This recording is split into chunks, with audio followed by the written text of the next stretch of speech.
Stillman and Company, 102.5, 106.3 The Game, streaming live on Twitter, Twitch, YouTube, and Facebook live from the Busy Bee Plumbing, Heating, and Air Conditioning Game Nashville studios. Ian is here today. Hello, Ian. What up, what up? So, I gotta say this. First of all, today is the Eclipse.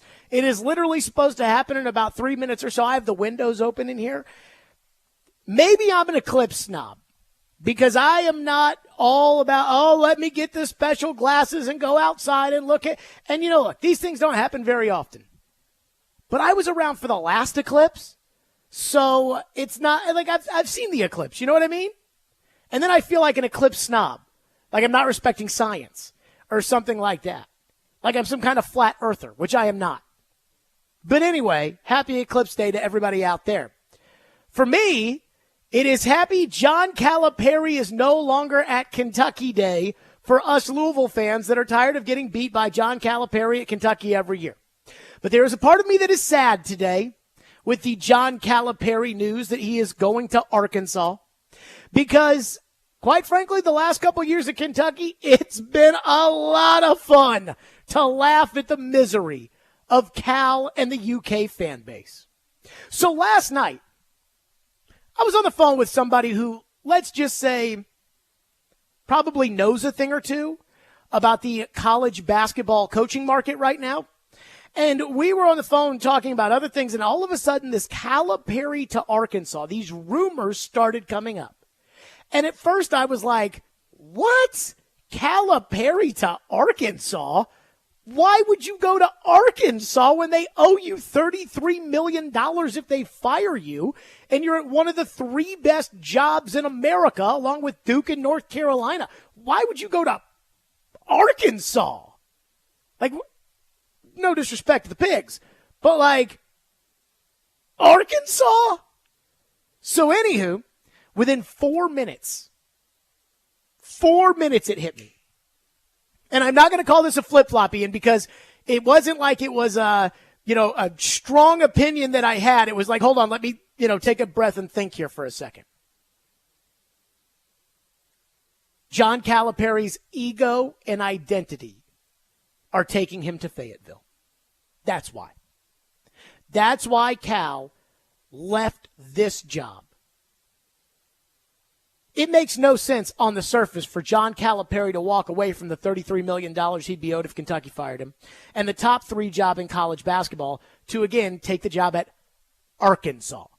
No disrespect to Nolan Richardson, but Arkansas is not Kentucky. If Calipari wants to win a national title and wants to get to the Final Four and everything that we associate with the top programs, you're much better off trying to do that at UK. And I heard today people talking about, well, now Cal's going to take all his recruits to Arkansas. Really? Because Arkansas has the kind of history of Kentucky or Duke or Carolina or Kansas? No.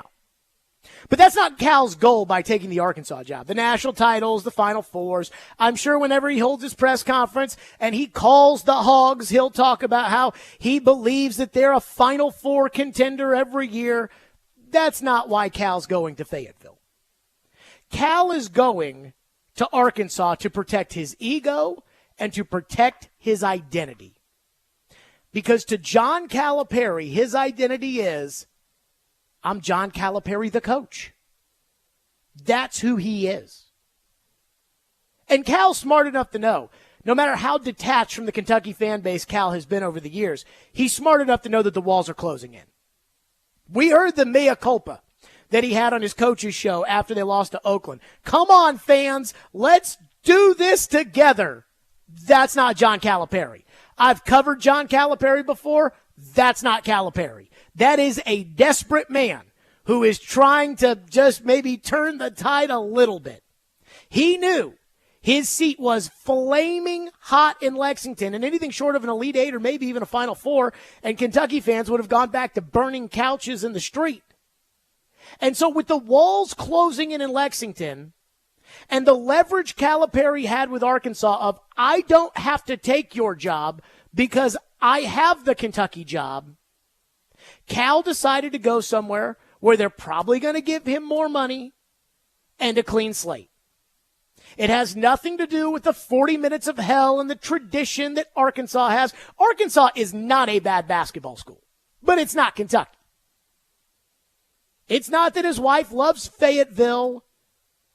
It's that Cal got out before he got. Okay? And it makes a lot of sense. Again, you guys look at the money and you say, oh, I'd love to have $33 million to get fired and not coach. And that's great. But these guys are coaches. Like, the identity of who they are is being the basketball coach.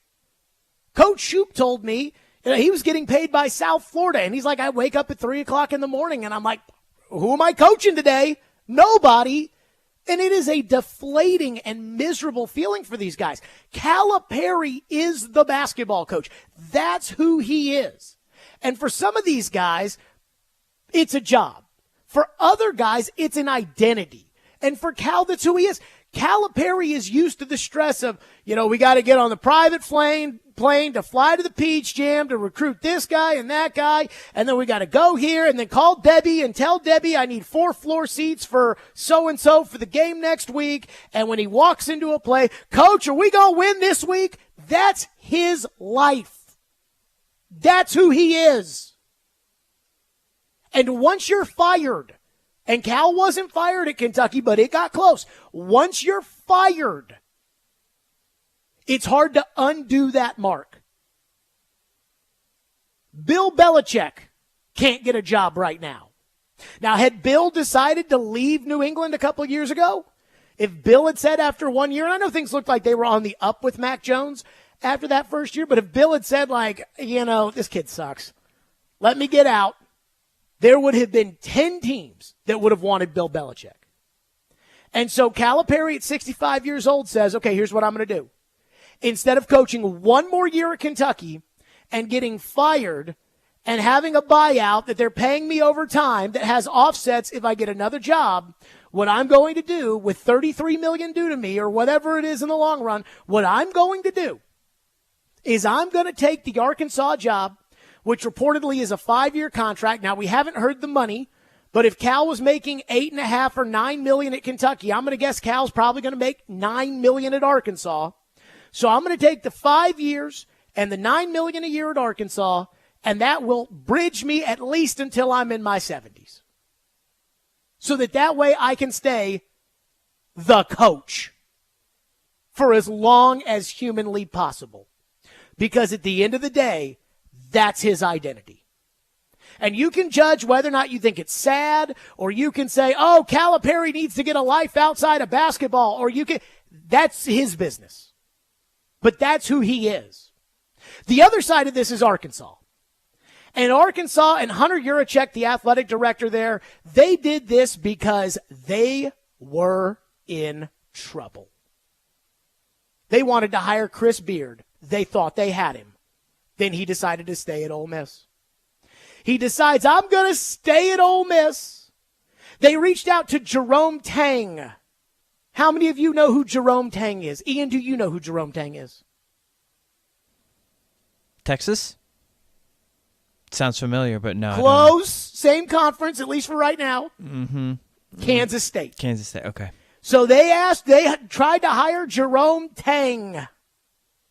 What I heard was that the boosters in Arkansas, and let's not kid ourselves, they're not very happy about the football program there either right now. The boosters at Arkansas basically told Hunter Yurachek, the athletic director, we're taking over. We don't like the way this is going. We're going to take it over. And if they're going to take it over, pretty soon they're going to fire the athletic director. So the athletic director has got to come up with a Hail Mary. And I heard this morning on Kentucky Sports Radio, the other candidate that they were about to talk to if they couldn't get Cal was going to be the coach at Arkansas Little Rock. So for Hunter Yurachek, this is the get-out-of-jail-free card. Because every Arkansas fan out there who has hated Calipari, who has probably thought he was kind of skeezy, how he got all these great players and go back to Memphis and everything else, they'll be totally happy today that they've got John Calipari as their head coach. Now, let's not consider the fact that Calipari hasn't been Calipari this decade. We haven't been to the Sweet 16 since 2019. The guy that they lost, Eric Musselman, was doing a much better job in terms of winning in the tournament than Calipari. But again, for Arkansas, for their athletic director, who was under heat for missing out on Chris Beard and Jerome Tang, this was the save my tush move to go get John Calipari. Caroline says it's $8 million a year at Arkansas. $8 million on a 5-year contract. That is $40 million. How much money would UK have owed Cal? 33. Cal was only guaranteed 1 more year in Lexington. Now he's going to get at least 3 in Fayetteville. So to me, this makes total sense for why Calipari would do this. And it makes total sense for why Arkansas, who lost their head coach, who was a successful coach in Musselman, albeit kind of crazy. And I mean, let's just say that behind the scenes, there's a lot of stories that I have heard throughout this coaching cycle of Eric Musselman. And I'll tell you this right now. I can promise you with absolute certainty, Eric Musselman was doing, and I don't know why, Eric Musselman was doing whatever he could to get out of Fayetteville. Like, he was, every one of these jobs, he was begging for. And so he leaves. Arkansas has this program they think is a very good basketball program. They can't get Chris Beard. They can't get Jerome Tang. All of a sudden, their fans, their boosters are looking at their athletic director thinking, can you even hire a basketball coach? So they threw the Hail Mary for John Calipari. Now, this move kind of reminds me of Joe Torre going from the Yankees to the Dodgers. This move kind of reminds me of Bill Parcells at the end there with the Cowboys. Kind of reminds me of Tubby Smith going to Minnesota. But for Calipari at 65 years old, this is one last job that will pay him more money than he was due at UK, and it should carry him to coaching until he's 70. So it makes sense. Now, again, I think the fastball's gone. I don't think that Calipari will win at Arkansas. If you can't beat Oakland at Kentucky, how am I supposed to think you'll do it somewhere else? But that's a discussion for next March. As of today, one of the best, if not the best, one of the 3 best jobs in college basketball is now open. And it is the end of an era in college basketball. With Roy Williams retired at North Carolina, Mike Krzyzewski retired at Duke, Jay Wright done at Villanova, Bobby Huggins out at West Virginia, Jim Boeheim no longer at Syracuse, and Rick Pitino no longer relevant. Kind of feels like Cal and Bill Self were the last 2 guys standing. Throw in Tom Izzo, and it kind of feels like basketball's in a new generation. But Calipari to Arkansas has nothing to do with winning. It has nothing to do with recruiting. It has nothing to do with NIL. It has nothing to do with anything except Cal's ego and his identity. And making the move to Fayetteville is the only way that he could safely make sure that he could continue being who he is for at least another 3 years. 615-737-1025 is our phone number. That's how we're starting today. We're starting on, I think it's the biggest story in the country. Calipari to Arkansas. 615-737-1025. Now, the next question is, who's Kentucky going to hire? And with Kentucky, like, I firsthand saw the Louisville search, and I saw how that all went down. And, you know, now everybody's got money, so it's like, okay, if you want to hire this coach, and they're going to – Kentucky fans, they'll be talking about Billy Donovan and Brad Stevens, and that's not – Jay Wright, that's not going to happen. But there is one coach that I think would happen, and I think they should do it. I don't think they're going to, or at least not going to want to. But I am almost certain he'd win at Kentucky, and he'd be exactly what that fan base needs. We'll do that next. 615-737-1025 is our phone number on Eclipse Day. 615-737-1025. And we'll be giving away some Bert Kreischer tickets later today on the program, so be listening for your opportunity to go ahead and win some of those. Hey, Nashville's best deal this week is Burger Republic. Burger Republic is locally owned with locations in Murfreesboro, Mount Juliet, The Gulch, and Lenox Village, and they serve up premium burgers, beers, and hand-spun milkshakes. Get half off a $50 gift card to Burger Republic at theGameNashville.com/deals now while supplies last.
Who is your list of 4 coaches that you think you can get and you want? All right, so can get, I don't know. Want in order would be Danny Hurley, Billy Donovan, Nate Oates. Well, excuse me, let me take this back. Danny Hurley, Jay Wright, Billy Donovan, Nate Oates. There are other people I would be satisfied with, but those are the 4. If you gave me one of those 4, I'm jumping up and down for the next week. If you give me one in the next group, which I think includes Scott Drew and probably other names that I don't know yet, I'm going to be fine with it, but they're going to have some proving to do. That was Matt Jones, Kentucky Sports Radio today. I mean, hey, why not ask for Phil Jackson? I mean, hey, I'd like Billy Donovan. I'd like Danny Hurley. I'd like Jay Wright. I mean, Brad Stevens, John Wooden, Dean Smith. I mean, why not ask for Phil Jackson while we're at it? So here's the thing about coaching searches for the most part. Normally when a big job comes open, unless there is like a slam, unless you're LSU. LSU's in a different category. LSU just does what I have now coined as New York Yankeeing, where they're just like, all right, we're just going to go take the best coach. How much is he making? He's making $13 million. All right, here's 17. You're our coach. Like, LSU does it better than anybody else. But other than them, what happens in all these coaching searches is the job comes open, and then there's always the Billy Donovan. It's not going to be Billy Donovan. So who's it going to be at Kentucky? I have no idea. But if I was Kentucky, I'd hire Bruce Pearl. Why? Because Bruce Pearl will win at UK. And he will win the way UK fans want to win. He will be showy. He will get recruits. He will talk all the time. And he will feed into all that bull crap, those Kentucky fans, every day. He'll be the perfect showman for that job. Bruce knows the SEC. Bruce has the big personality. So what if Bruce got caught with the barbecue at Tennessee? He's replacing John Calipari. He's not replacing Sister Jean. So to me, I think that, again, I'm not going to say slam dunk because you never know with these things. My gut tells me Kentucky's going to end up hiring Nate Oates. Scott Drew, I don't think has the personality for Kentucky. Andy just re-signed a new contract at Baylor. Billy Donovan has no interest, I've been told, at all of going back to college. And Jay Wright is absolutely 100% retired. Bruce Pearl makes the most sense. And sure, Nate Oates has a Final Four, and Nate Oates is a good recruiter, and he plays a good style at Alabama, and it wouldn't be a bad hire if Kentucky goes with Nate Oates. But I don't think that Nate Oates has the ability to deal with the circus that is Kentucky basketball the way that Bruce Pearl would be the perfect ringleader. You know, we saw Nate Oates when the water got hot last year at Alabama with that off-the-field stuff, and I don't think he handled it very well. And then I think the other part, the kind of bonus of all of this, Bruce Pearl would be able to shove it up the tush of Tennessee. Their biggest rival in basketball is Kentucky. And to have Bruce Pearl on the sideline being Bruce Pearl, I know, it's amicable because Tennessee fans like Bruce Pearl, and Bruce Pearl says nice things about Tennessee. And so I genuinely think that Tennessee fans like Bruce Pearl. But boy, would they hate him if he was on that sideline. And I'm here for it. And you know me, I love Bruce Pearl. And that's my school's biggest rival too. But again, if I'm Kentucky, that's who I'm hiring. Because Bruce Pearl is a winner. He is an SEC coach, and he's got the personality to deal with the bull crap that is UK basketball. It is a different lifestyle. The lifestyle for the Caliparis just got a lot easier, by the way, going to Fayetteville. So to me, I think it should be Bruce Pearl. I don't think it will be. I think it'll end up being Nate Oates, but that's a different discussion for a different day. Phone lines driven by WilsonCountyHyundai.com at 615-737-1025. Brent is going to kick us off today. Thank you for calling and waiting. What's up, Brent? Nothing. You just nailed it. That's what I was calling in to say. Bruce Pearl would win at Kentucky and is the perfect type. I'm a Tennessee fan, and, we always even though he didn't know the barbecue was at his own house. Yeah, I mean, here's the thing. He's replacing John Calipari. And so when it comes to cheating, thank you for your call. When it comes to cheating in college basketball, now, technically, Cal never got caught. And I'll just say that we at Louisville, we kind of lost the right to be able to make fun of Kentucky and to make fun of Calipari and to what about that money for Anthony Davis? And what about Eric Bledsoe's test scores? And what about we kind of lost that ability when we not only got caught trying to bribe a player $100,000 to play for us, but we also, brought prostitutes into the team's dorm room. Like at that point, it's like, okay, we can't really make fun of it anymore. But it's Cal. Like, it's not like, again, it's not like Vanderbilt, right? Vanderbilt would never hire Bruce Pearl. Kentucky, again, you're replacing Cal. And therefore, it's not like Bruce has probably done anything that Cal hasn't done, or barbecues and Adidas and money and Nike, and who cares? Plus, here's the other thing, too, with these low-level coaches, and I fear this for the new Lady Vols coach. Bruce knows how to put together an SEC staff. And some of these new coaches, you go out and get a guy from Scarbini State, and he wants to bring all the assistant coaches he had with him at Scarbini State, and I don't think it necessarily works like that. 615-737-1025 is our phone number. We're back to your phones here on the program. Plus, the real thing I want to know about Cal and Arkansas, and this will come out eventually, but it does matter to me who reached out to who. We'll do that next. And a little scoop, apparently, from a very odd spot. We'll do that next here on Stillman and Company. Let's talk about Hiller Plumbing, Heating, Cooling, and Electrical. That's right. I love Hiller. They take great care of my home. They can do the exact same for you. If you've got plumbing issues, let Hiller take care of it. If you're putting in a whole home generator because, you don't know when the power's going out and you want to make sure you've got, let Hiller take care of it. Trust me, every project I've had, I've been trusted with Hiller, and they've just done a fabulous job. So smile and save this month with Hiller Plumbing, Heating, Cooling, and Electrical, because from now until April 30th, you can take advantage of big savings on home systems. Enjoy up to $1,500 off select new HVAC systems, whole home water filtration and descalers, or select new whole home generators. If you've been waiting for the right time to upgrade or replace your systems, now is the time. So visit happyhiller.com for all the details. Again, that's happyhiller.com. That's Hiller Plumbing, Heating, Cooling, Electrical, proud supporters of the Preds, the Vols, and Vandy. Hiller, call the Happy Face truck today.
How do you think it went down? I know you don't know for sure, but on the Arkansas side, How do you think it went down? How'd they end up with Cal?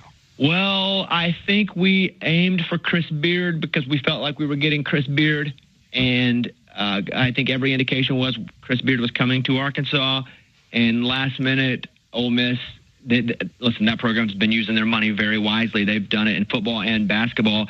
They made Beard a really great offer, and he felt that he would stay, so then we didn't have Beard. And I can say that, some of the other candidates that they were talking to, and I'll just name them in no order, so I'm not associating myself with any of them, but Will Wade or Jans, or you can go down. I was in a bit of conversation with at least one of them, and it was going pretty good where everyone kind of thought that one of those options was going to be it. And my feeling is that Mr. Tyson, who has a great relationship with Coach Cal, obviously, and so do his sons, my feeling is that for the first time in a while, Mr. Tyson said, I'm happy to inject some money into this situation, and did. Okay, that was Bobby Bones, the country music DJ, on with Matt Jones on Kentucky Sports Radio. I guess he's a big Arkansas fan, and he's right there just telling you, yeah, we thought we were getting Chris Beard. Then he said no. Good for Ole Miss, I guess. Now, he left out the part where Jerome Tang at Kansas State said no. And it's like, yeah, so I guess we're looking at Will Wade or Chris Jans. Ian, do you know who Chris Jans is? I do not. He is the Mississippi State coach. He kind of looks like Ted Cruz. That's where Arkansas was. Chris Jans. Chris Jans would do anything to get another job outside of Mississippi State. That's where Arkansas was. And then all of a sudden, Johnny Tyson of Tyson Chicken stepped up to the plate and hired John Calipari. Now, Kevin from Smyrna texts in and says, Cal's good friends with the Tyson family. Yes, that Tyson family. They are big boosters for Arkansas. Funny story.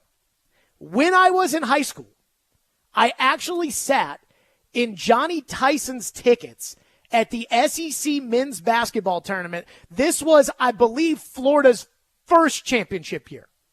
So this would be, 2006? Yes. Florida's first, that Joe Kim Noah year. They had Ronnie Brewer on their team at Arkansas. That was the first time I had ever put Tyson Chicken and Arkansas together. And a buddy of mine's dad grew up in Nowheresville, Arkansas, with Johnny Tyson and their best buddies. And so I guess Johnny wasn't going, so me and my buddy used his tickets. In fact, my buddy, we parked right behind the arena in the police lane. And again, we're just morons in high school. But we parked in the police lane, and my buddy's car got towed. We parked there like, man, nobody's parked here. Like right behind the street. What a great parking spot. And then, the car got towed. But that was my first experience of calling the Hogs. So Johnny Tyson got involved, reportedly, supposedly, and lures Calipari to Arkansas. Do you know what I say about that, Ian? What's that? Bull crap. So here's what I think happened. And this will all come out in due time. There will be some kind of story, just like the one that Joe and Diana Rossini did about why the Titans fired Mike Vrabel. There will be some sort of story that comes out about the end of the Calipari and Kentucky relationship. But what I think happened was this. Arkansas was surprised to lose Eric Musselman. Now, what I was told was that Eric Musselman Eric Musselman was willing to take, I'm going to say willing to take any job. Eric Musselman was trying to get out of town. In fact, I'd say that, I'll just leave it at that. He was trying to get out of town. I mean, he left for USC. That's not a better program. It's not really at all. And I'm sure Arkansas could have matched the money, but kind of weird. He was looking to get out of town. Let me just tell you that. And I can't tell you exactly why because I don't know, but he was looking to get out of town. And so my guess is Arkansas went big game hunting, and that was Chris Beard, and Chris Beard said no. And then the next guy on the list, because Dusty May's out and Pat Kelsey's out and all these other guys, they're all out, that they then said, okay, well, Jerome Tang, they went to the Elite Eight last year. Let's ask him. And Jerome Tang says no. And now they're like, okay. And that, again, takes us to Will Wade and Chris Jans. And then all of a sudden, Calipari probably catches wind of this. And Calipari probably picks up the phone and calls Johnny Tyson. And Calipari probably says, Hey, you're looking for a basketball coach. Well, yeah, we're looking for a basketball coach. Well, things here in Lexington, they're not so, I got no buyout, woo pig, what do you think? My guess is Cal reached out to Arkansas. And Arkansas probably never even thought of Calipari, which is why Chris Jans was part of the discussion. Again, hey, you looking for coach? Because I can do it. And then all of a sudden, you got one of the biggest boosters. It's the Walmart family, it's Tyson Chicken, and Jerry Jones. And you've got one of the biggest boosters calling up saying, I got John Calipari. And it's like, well, it's going to cost us some money. We were going to try to pay our basketball coach $5 million, and he's going to be making $8 million. I'll pay for it. Okay. Because, again, when you've got the chance to hire a Calipari, and I think that Calipari's fastball's gone, and I think that this is going to be Eric Dickerson on the Colts, Eddie George on the Cowboys. This is going to be one of those kind of deals. Like, this is not going to be Phil Jackson with the Bulls or the Lakers. But when you've got the opportunity to hire Calipari, why are you even talking to the Little Rock coach? You know what I mean? So I think that it was Calipari. And again, I think Calipari got out before he got. Tim says, Jared, I can't believe you forgot Pat Riley. Surprising Kentucky fans aren't asking for him. He's even a UK alum. Let me say this. The most disappointing part of the Kentucky thing is that I think a lot of this crumbled. There's a guy by the name of Mike Pratt. And if you're an old school basketball person, you know exactly who Mike Pratt is. If you're not, then you don't.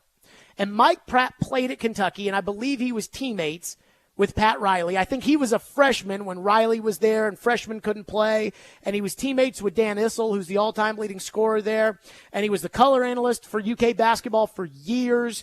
And he died about a year and a half ago, 2 years ago. He passed away from cancer. And let me say this about Mike Pratt.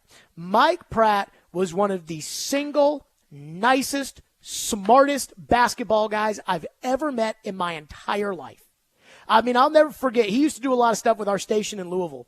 And he came in the studio and he goes, Jared, what are we complaining about Calipari today? Ha, ha, ha.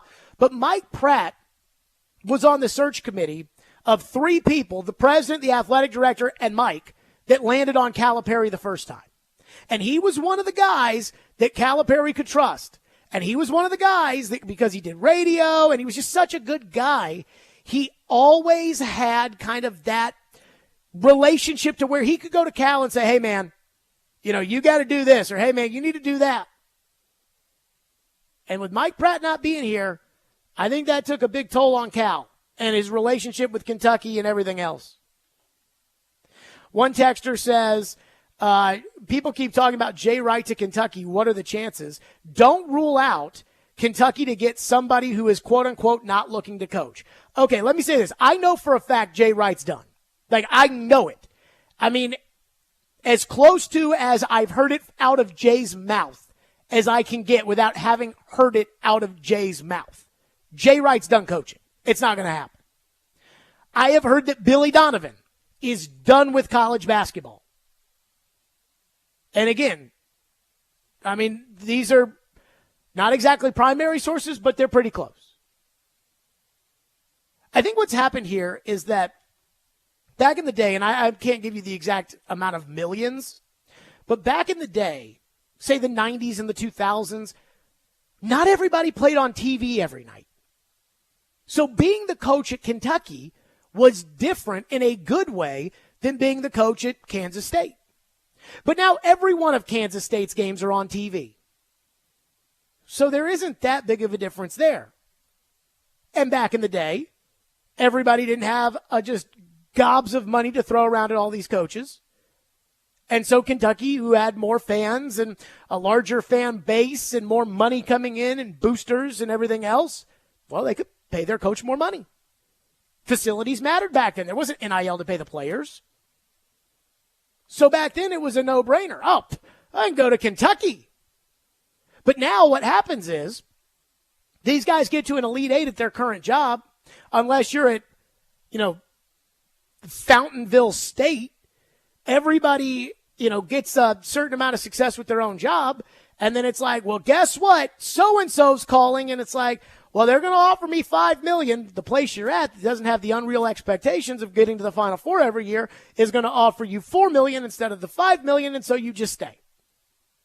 And then for some of these guys, it's like, why would you get out of coaching NBA basketball where on June 17th, you don't have to do anything in order to go coach college basketball where every day your star player may be unhappy and may decide, I'm going to go play in Europe this year. Now what are you going to do? So the guys that are not interested, the Billy Donovans, don't worry about them. It's like Matt Jones said, what was that list again? Danny Hurley. Now, Danny Hurley's an interesting element here because I saw today he's making $5 million. If he wins a second national title, why could UK not pay him 10? But again, it seems like that's a pipe dream. Danny Hurley, Billy Donovan, Jay Wright, Nate Oates. And then he said there's a second group led by Scott Drew, and it's probably going to come from the second group. And I'm pretty sure it's probably going to come from the second group too. I think Kentucky is more likely to end up with a guy like, to me, I think it's Oates, Pearl. Trying to think who after that. I just don't think Scott Drew is a fit. He got a weird personality, which is good for, Baylor. But we'll see. 615-737-1025 is our phone number. So we got another coaching situation, and then we'll get to we'll get to the phones. We'll get back to your phones on this because a lot of you want to weigh in. We got another coaching situation that I got to get my thoughts in on. I got to. We'll do it next. Stillman & Company, 615-737-1025 is our phone number. And I got to say, I am so happy, as far as not that we have to talk about college basketball today, but I'm just so happy that it's like this story happened because I could not give a rat's ass about this championship game tonight, which is good because it's on at 3 o'clock in the morning. So I'm going to see it anyways. Hey, Chase and Big Joe have your chance to qualify to win a pair of tickets in the Eurostone Club to see Jeff Dunham this Sunday at Bridgestone Arena. This contest is brought to you by Green Trees Company, a family-owned cannabis company and dispensary providing high-quality legal THC products for anyone seeking medicine relief or wellness. Located in Hendersonville and a new location in West Nashville and available online at greentrees, TREEZ company.com. Tune in tomorrow between 9 and 11 for your chance to qualify.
Hi, how are you? Hey, I'm good. How are you? Good. Welcome. Thank you. Hey, Kim. Nice to meet you. Hey. Hey, Kim. Hi, Jess Darby. Hey, Jess. Nice to meet you guys. Hey, you might as well hug me. How are you? Good. Hi. How's it going? Doing well. How are you? Good. Doing great. Thank you guys for showing up and showing us around. Very excited. Yeah. That's awesome. Nobody's more excited than I am. I'll tell you that. This is amazing. Looking forward to hearing, listening to you guys, hearing what you want, hearing what your goals are, start thinking about that type of stuff. And then let's hit the ground running. I'm excited to be here, excited to get to work. That's Kim Caldwell, the new head coach of the the once mighty Tennessee Lady Vols. And many of you are saying, who the hell is Kim Caldwell? And guess what? Yesterday when this came out, that Kim Caldwell, the head coach at Marshall, was getting, again, we're talking about the Lady Vols. When it came out that she was getting the Lady Vols job, I thought to myself, who the hell is that? And so I have no idea if Kim Caldwell will be a good coach or not. I thought Kelly Harper was going to be a terrible coach at Tennessee. She was okay. But to me, this is a completely and totally uninspiring hire by Danny White. And just to put it into perspective for you, how truly uninspiring this is for what is considered to be one of the top jobs in all of women's basketball. I have more Power 5 women's basketball experience than she does. Think about it like that. She was a Division II player. She didn't play Power 5 basketball. She's never coached in the Power 5 as an assistant coach or as a head coach, and she has a 1 year in Division I as a head coach. Now, again, I've said this time and time again. You hire the person, you hire the skills, you don't hire the resume. John Calipari's got a national championship and all those Final Fours and everything else, and I don't think he's going to win anything in Arkansas because he's lost his fastball. So she may be on the rise. And Danny White might be the best scouter of talent ever. But this makes almost no sense. Because I thought when they fired Kelly Harper, who again did an okay job at UT, if UT was not the Pat Summitt Lady Vols of the past, if that wasn't the expectation, Holly Warlick would have been doing a good enough job. Kelly Harper would have been doing a good enough job. But I felt like Tennessee, who hasn't been at the top of women's basketball in 15 years, 16 years, I thought that this was the moment that Danny White said, okay, enough's enough. We're moving on from Kelly Harper. And we're going to go do what LSU did 2 years ago when they paid Kim Mulkey, a national championship winning coach from Baylor, to come be their head coach to come win them a national championship. I thought it was going to be $2 million, and they were going to get Wes Moore out of NC State. It was going to be $3 million, and they were going to go after Jeff Walls at Louisville. They were going to go after one of these high-end coaches. Nope. Again, somebody who has less Power 5 women's basketball experience than me is now the head coach of the Lady Vols. And again, I cannot say this enough because people do this thing where they're like, Jared, you criticized the move and she won 8 national titles and I have no idea if she'll win them or not. There's no way to know. You know, Scott Frost at Nebraska was supposed to be the greatest coaching hire of all time. He had taken UCF to an undefeated season. He was from Nebraska. He was recruiting at an incredible clip at UCF, which is not a traditional power. He went to Nebraska with all the resources of Nebraska football, and he stunk. So anything is possible. But this is the Lady Vols. Like, this is, again, traditionally one of the 2 best programs in women's college hoops. And considering that Connecticut plays in a trash conference and is in Storrs, Connecticut, you could make the argument that the Lady Vols should be the number 1 program in all of college sports. In all of women's college basketball. You can make that argument. And again, they went and hired some woman who's got 1 year at the Division I level. 1 year? Like, that's who they hired? That would be like, again, Kentucky basketball, hiring somebody with 1 year at the Division I level. So, I mean, look, maybe it works, but I don't know about this idea of going and adding a coach who's got less women's basketball Power 5 experience than I do and saying, okay, coach, you're going toe-to-toe with Kim Mulkey and Dawn Staley. Good luck. By the way, I talked to a coach yesterday who's coached against Kim Caldwell before back in Division II. And she basically told me, like, yeah, her style is they're going to play full court press for 40 minutes a game. She plays 5 in. She'll put 5 in, all full court press for 90 seconds and then put a second 5 in there. And the coach told me, you can get away with that in Division II. You can't get away with that with the 5-star players. You're not going to tell Angel Reese or Caitlin Clark or Rakia Jackson, like, you're not going to tell one of these great players, hey, I need you to full court press for 40 minutes, and we're going to take you out every 90 seconds to put somebody else in. You're not telling Jordan, hey, man, I need you to bust it full court for the entire game, and then I'm going to take you out. Kyle in Shelbyville says, Danny White has a good track record of hiring coaches, Jared. Does this mean that you think this is a bad coaching hire? So I would not say that, I'm not going to say it's bad, but here's something I was talking to Chad about yesterday. You're the Lady Vols, right? At some point, isn't there a desire to show your dominance of, hey, we play in the SEC. Hey, we have all this money. Hey, we have a rabid fan base. Hey, we have the history of Pat Summitt. So what we're going to go do is we're going to go take your basketball coach, NC State Westmore. We're going to throw so much money at him that you can't keep him because we're the Lady Vols. I call that New York Yankeeing somebody. How many players, Ian, when we were growing up, were on the Royals or the Pirates or the Expos, and it's like, oh, well, we're the Florida Marlins, we can't afford to pay them, and all of a sudden, Alex Rodriguez is a New York Yankee. Oh, yeah. So, I mean, that's what the Lady Vols should have been doing. And I don't care that when Danny White was at Buffalo, he hired Nate Oates out of high school. I mean, I just would say, like, anybody can be a good coach, and she can be a good coach. But the resume's just not there. And this isn't Buffalo. Like, this is the Lady Vols. I know the Buffalo women's basketball coach. She's a pretty good coach. In fact, the Buffalo women's basketball coach has won everywhere she's been. NAIA, Division II. She was coaching at USC Upstate, and now she's at Buffalo. She's a very good coach. She's going to be a Power 5 coach someday. She's very good. She's not ready for the UT job, and she's got a better resume than this woman. But, hey, Kim Mulkey, and, again, it's a different ballgame. And we will know when it comes to if this is going to work. We'll know by the coaching staff they put together.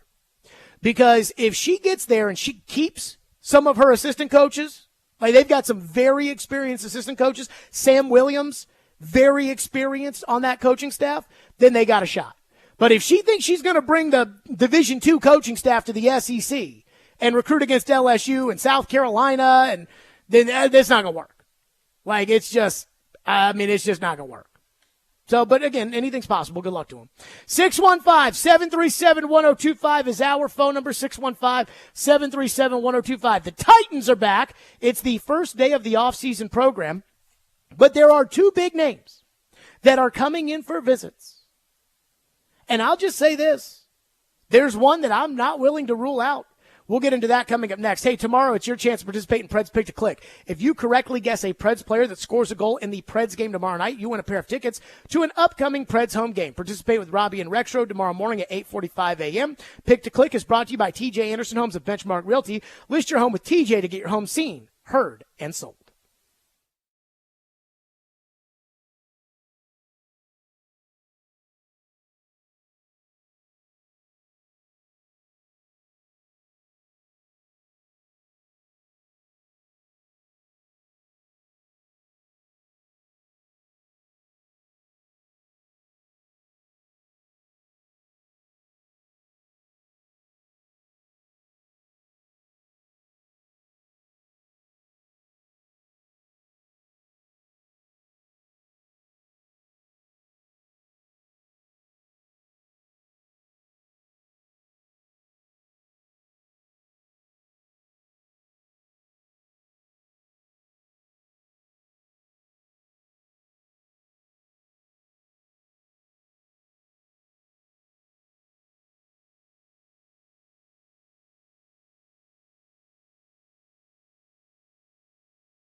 Stillman and Company, 102.5, 106.3 The Game, streaming live on Twitter, Twitch, YouTube, and Facebook live from the Busy Bee Plumbing, Heating, and Air Conditioning Studios here on Eclipse Day.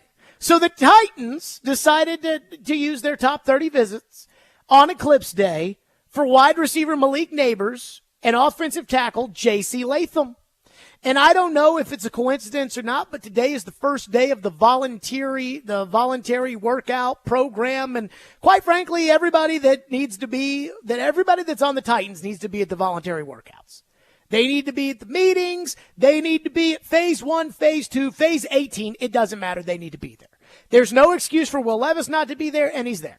There's no excuse for Calvin Ridley or L'Jarius Sneed, the guys who get paid, not to be there, and they're there. But then I started thinking about Malik Neighbors and J.C. Latham. Let's take these guys apart for a second. And let's just think about Neighbors. We'll get to Latham. But let's think about Neighbors for a second. Because I think when you hear that the Titans are bringing this guy in for a visit or they're bringing that guy in for a visit, there's some, they must really like this guy. Well, everybody who has a pick in the top 7 is probably going to bring Malik Neighbors in for a visit. Everybody with a pick in the top 7 that doesn't have a right tackle and a left tackle probably going to bring in J.C. Latham.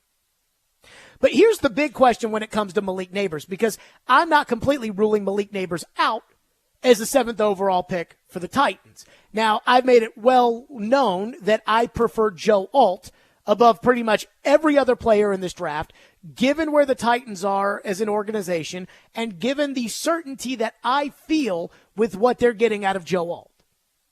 But again, the question for Malik Neighbors is, does Brian Callahan see him as an elite touchdown scorer?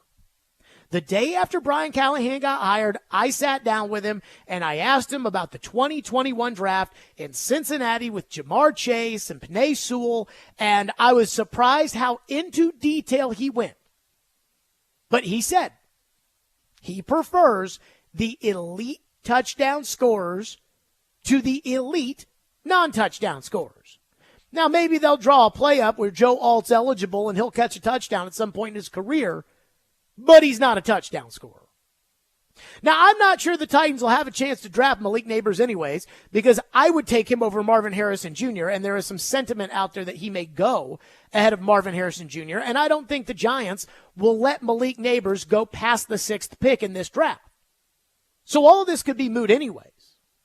But again, in preparing for the draft, every base has to be covered. The last thing that can happen is for everything that you thought was going to be available to you at 7's off the board, and now you're sitting there on the toilet with your pants down and the clock saying, oh my God, what are we doing? Which brings me back to Callahan. Is Neighbors an elite touchdown scorer? Randy Moss, Jamar Chase, Calvin Johnson, Tyreek Hill, that kind of player. Devontae Adams, Justin Jefferson, A.J. Brown. Is he that kind of player where if you take him, you have a true bona fide number one, and I'm not talking like he's your number one. I'm talking a legitimate bona fide number one wide receiver in the NFL. Again, we're talking Moss and Jefferson and Chase. Hall of Fame caliber guys. We're not talking Michael Crabtree here.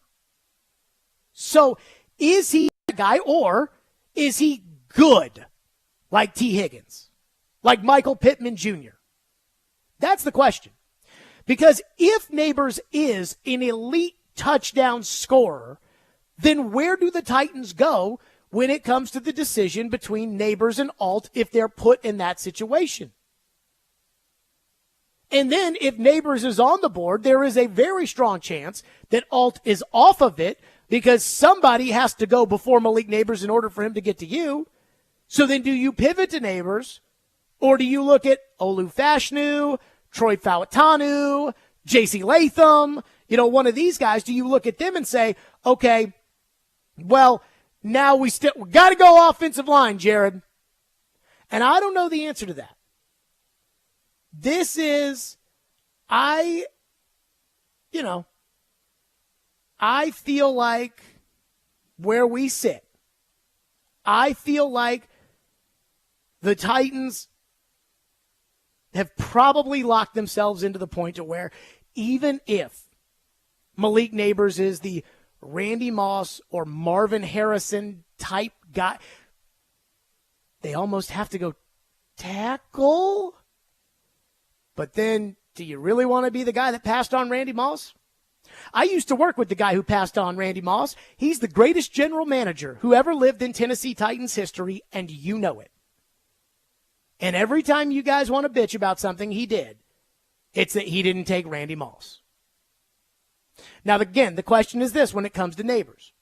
And I'm not a huge Marvin Harrison Jr. fan, but it does seem to be pretty well noted that Marvin Harrison Jr. is an elite touchdown scorer.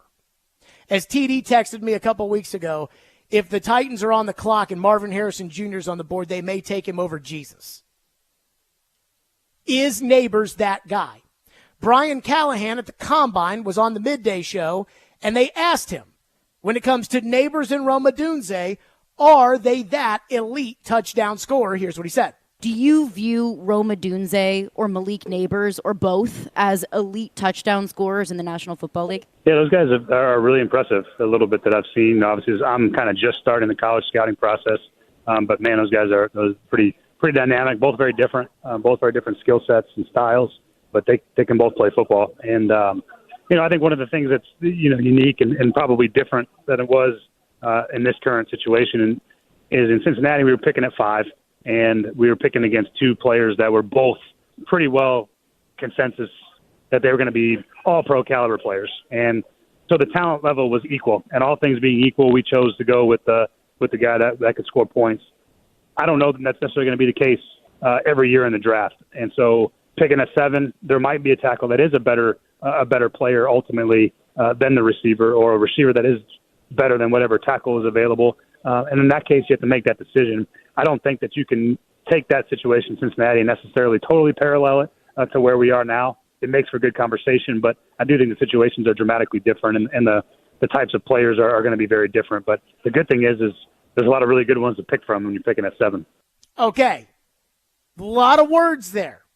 But the gist of it was, and I think he's been preparing us for this the entire time, is this may not be exactly the situation that Cincinnati was in 2021. As in, Cincinnati felt like, no, Jamar, he's up there with the best of the best.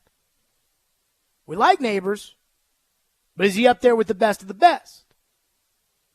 And yet, coming out of the Combine, we kept hearing people around the league telling reporters, which means it might not be true, but we kept hearing people say, hey, Neighbors has done so well. At his pro day, he did so well. At the Combine, he did so well. He may have passed Marvin Harrison Jr. He really may have. And so that's the question I think that needs to be asked in the building right now, which is, if you get there and it's Joe Alt or it's Malik Neighbors, do you take the consensus all-pro tackle versus the consensus potential all-pro receiver? And this may be a different circumstance than Cincinnati. You've got Calvin Ridley and DeAndre Hopkins. You don't have a left tackle. Or, if Joe Alt's off the board, do you take the consensus all-pro receiver or try to trade out of the 7th pick and take a very good tackle? Because, again, you need a tackle. Those are the discussions they need to be having right now. If you want my opinion as to what I think they should do, right now I'd say Alt. If it's Alt or Neighbors, you take Alt. If it is Neighbors or trade back for Fashanu or trade back for Faltanu or trade back for Latham, then I need to know what I'm getting in exchange in the trade. But it is hard. Once you pass on a Jamar Chase, you don't get another shot at him. At least not when he's in his prime. At least not when he's, good. 615-737-1025. We'll get to that. 615-737-1025. I hear all the talk about needs. This team needs this, Jared. This team needs that, Jared. And I get it. And the NFL draft, Ian said this last week, I think it was off the air, but it's never been more true. The NFL draft is they draft for need now more than they ever have. And it's probably because the lifespan of these GMs and coaches is so short if you don't win. But there is one thing about Malik Neighbors and the Titans' needs that I think may be overstated. We'll get to that coming up next. Here at 615-737-1025. Score big this spring with Lee Company and the Nashville Predators in the 10K Power Play giveaway. Enter for a chance to win a Kohler home generator or $10,000 towards Lee Company Home Services. That's a Kohler home generator or $10,000 towards Lee Company Home Services. Go to leecompany.com/giveaway to enter. That's leecompany.com/giveaway. And contest entries are accepted until Saturday, April 20th.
Neighbors up. So I heard he was like a 42-inch vertical, but he busted a 4.35.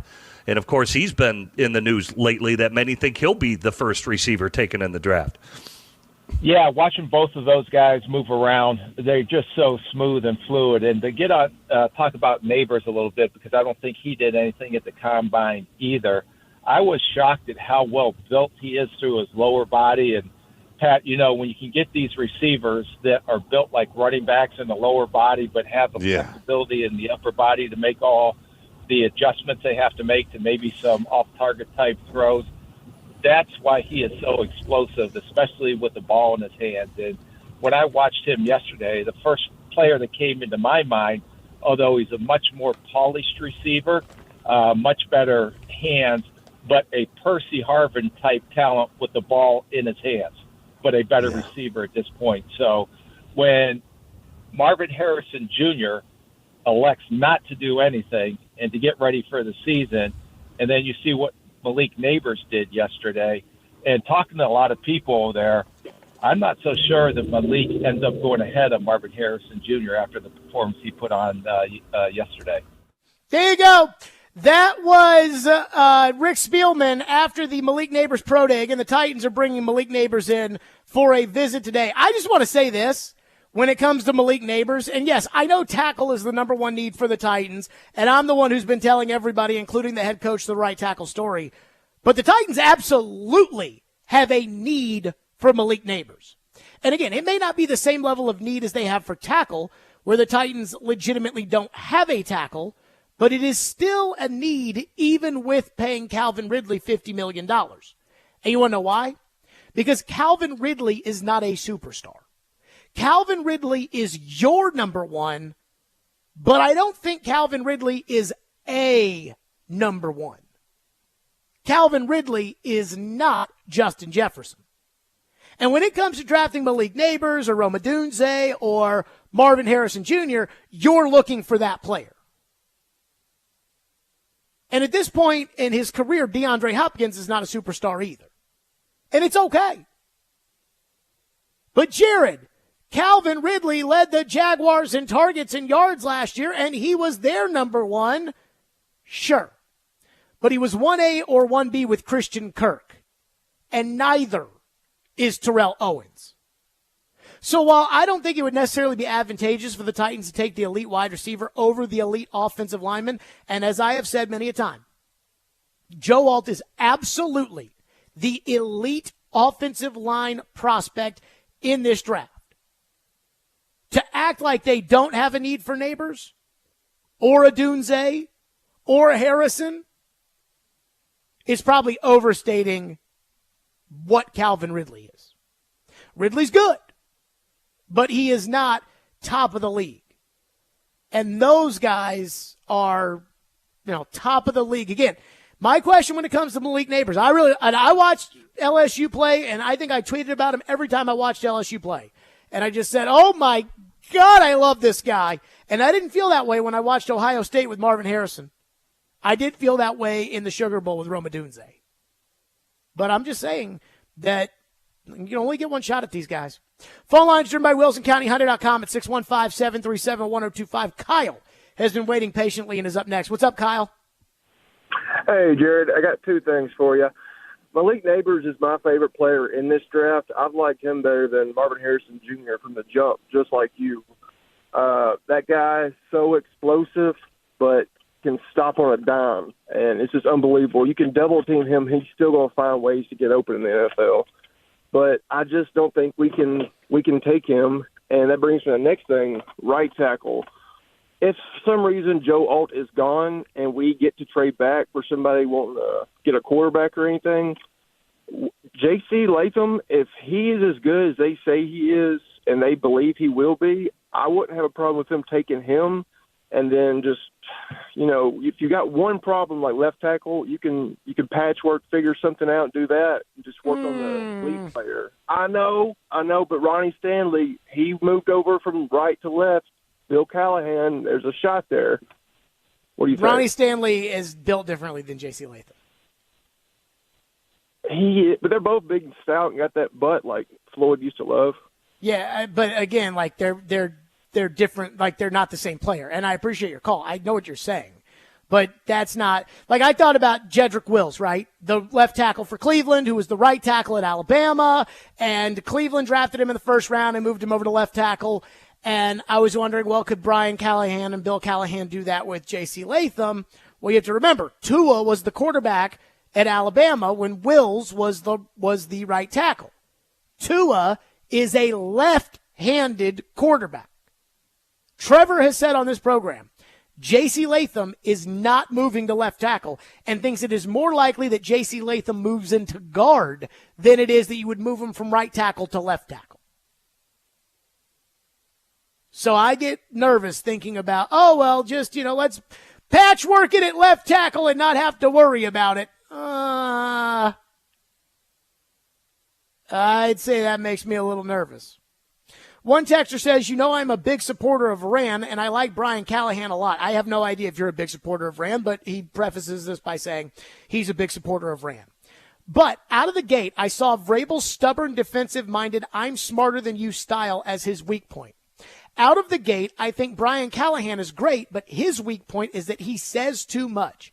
I know the press loves that, but somewhere between Vrabel and Callahan seems prudent when talking about the team's strategy, don't you think?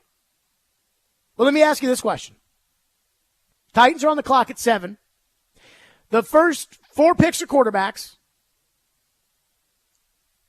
The Chargers trade out. No, the Chargers take Marvin Harrison. And the Giants take Odunze at 6. Which means that on the clock, Malik Neighbors, Joe Alt. Do you know who the Titans are going to take because of anything Brian Callahan has said? I have no idea who they take in that situation. I mean, you guys would say, well, he did say that they want elite touchdown scorers, and so that would be Malik Neighbors over Joe Alt. But then all of their actions this offseason have told me they're taking Joe Alt. Their actions say they're doing this. To not sign a tackle in free agency was an obvious sign that the Titans are most likely drafting a tackle in the first round. Maybe not at 7. Maybe they trade back. But I think it is almost impossible for them to have had the free agency they had, especially with a guy on the board in Jonah Williams in free agency who does have a relationship with the coach. Jonah Williams isn't a great player, but you could have signed Jonah Williams and said, okay, he's going to be, if you have to, he's going to be your left tackle. He may not be great, but he's certainly better than Andre Dillard and Dennis Daly. And the Titans didn't do any of that. So their actions are telling me that they're absolutely taking Joe Alt at 7, if he's there. And if he's not, then they take Fashanu at 7. Maybe they trade out of 7. And then they take Fautanu, or they take Fashanu at 12, or something like that. But what he said, I don't think Brian Callahan has said anything that would make me think that I know their strategy. If anything, Rand went to the combine and said, we can't spend all of our money in one place. We got to have money to be able to sign guys in the middle of the season. And then they went out and signed Chidobe Awuzie and Calvin Ridley and L'Jarius Sneed, and they gave $8 million to a running back when all anybody told me last year was that Tajay Spears is the man and they don't need Derrick Henry, and they give the second running back $8 million. So what they say and what they do not totally add up to be the same thing. I do not worry that Brian Callahan has given away any trade secrets. I just think that Brian Callahan comes off as a nicer guy than Mike Vrabel. Now, we'll see what happens if Mike Vrabel starts to lose, or if Brian Callahan starts to lose football games. Then it might be a little different. I don't know. Joe says you got to draft the right tackle. But if it's possible to trade up and get another first, then you could take a wide receiver. Too many holes to fill. You got to make the choice. I'd go lineman over receiver. See, here's the thing people miss, though, when it comes to the draft. You think it's as simple as, okay, there's a tackle and there's a receiver.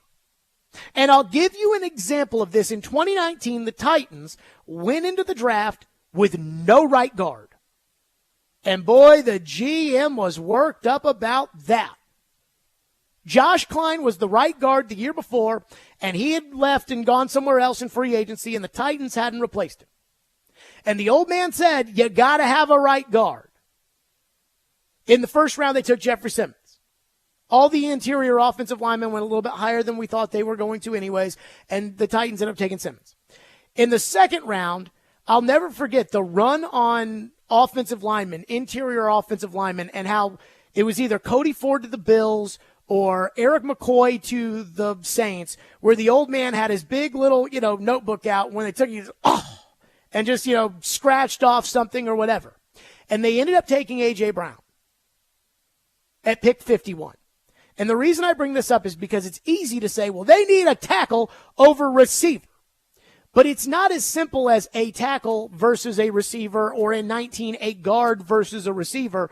It is that guard, Johnny Johnson, out of Virginia Tech, is Johnny Johnson better than A.J. Brown? So when you're like, oh, yeah, got to have this, got to have that, I think sometimes teams end up passing on really good players because they convince themselves that, I have to take this. And that's why I begged them to sign guys like Jermaine Illuminor, who if they have to play, they can start, and you don't, and they didn't do it. And that's how you end up with Aaron Brewer, folks.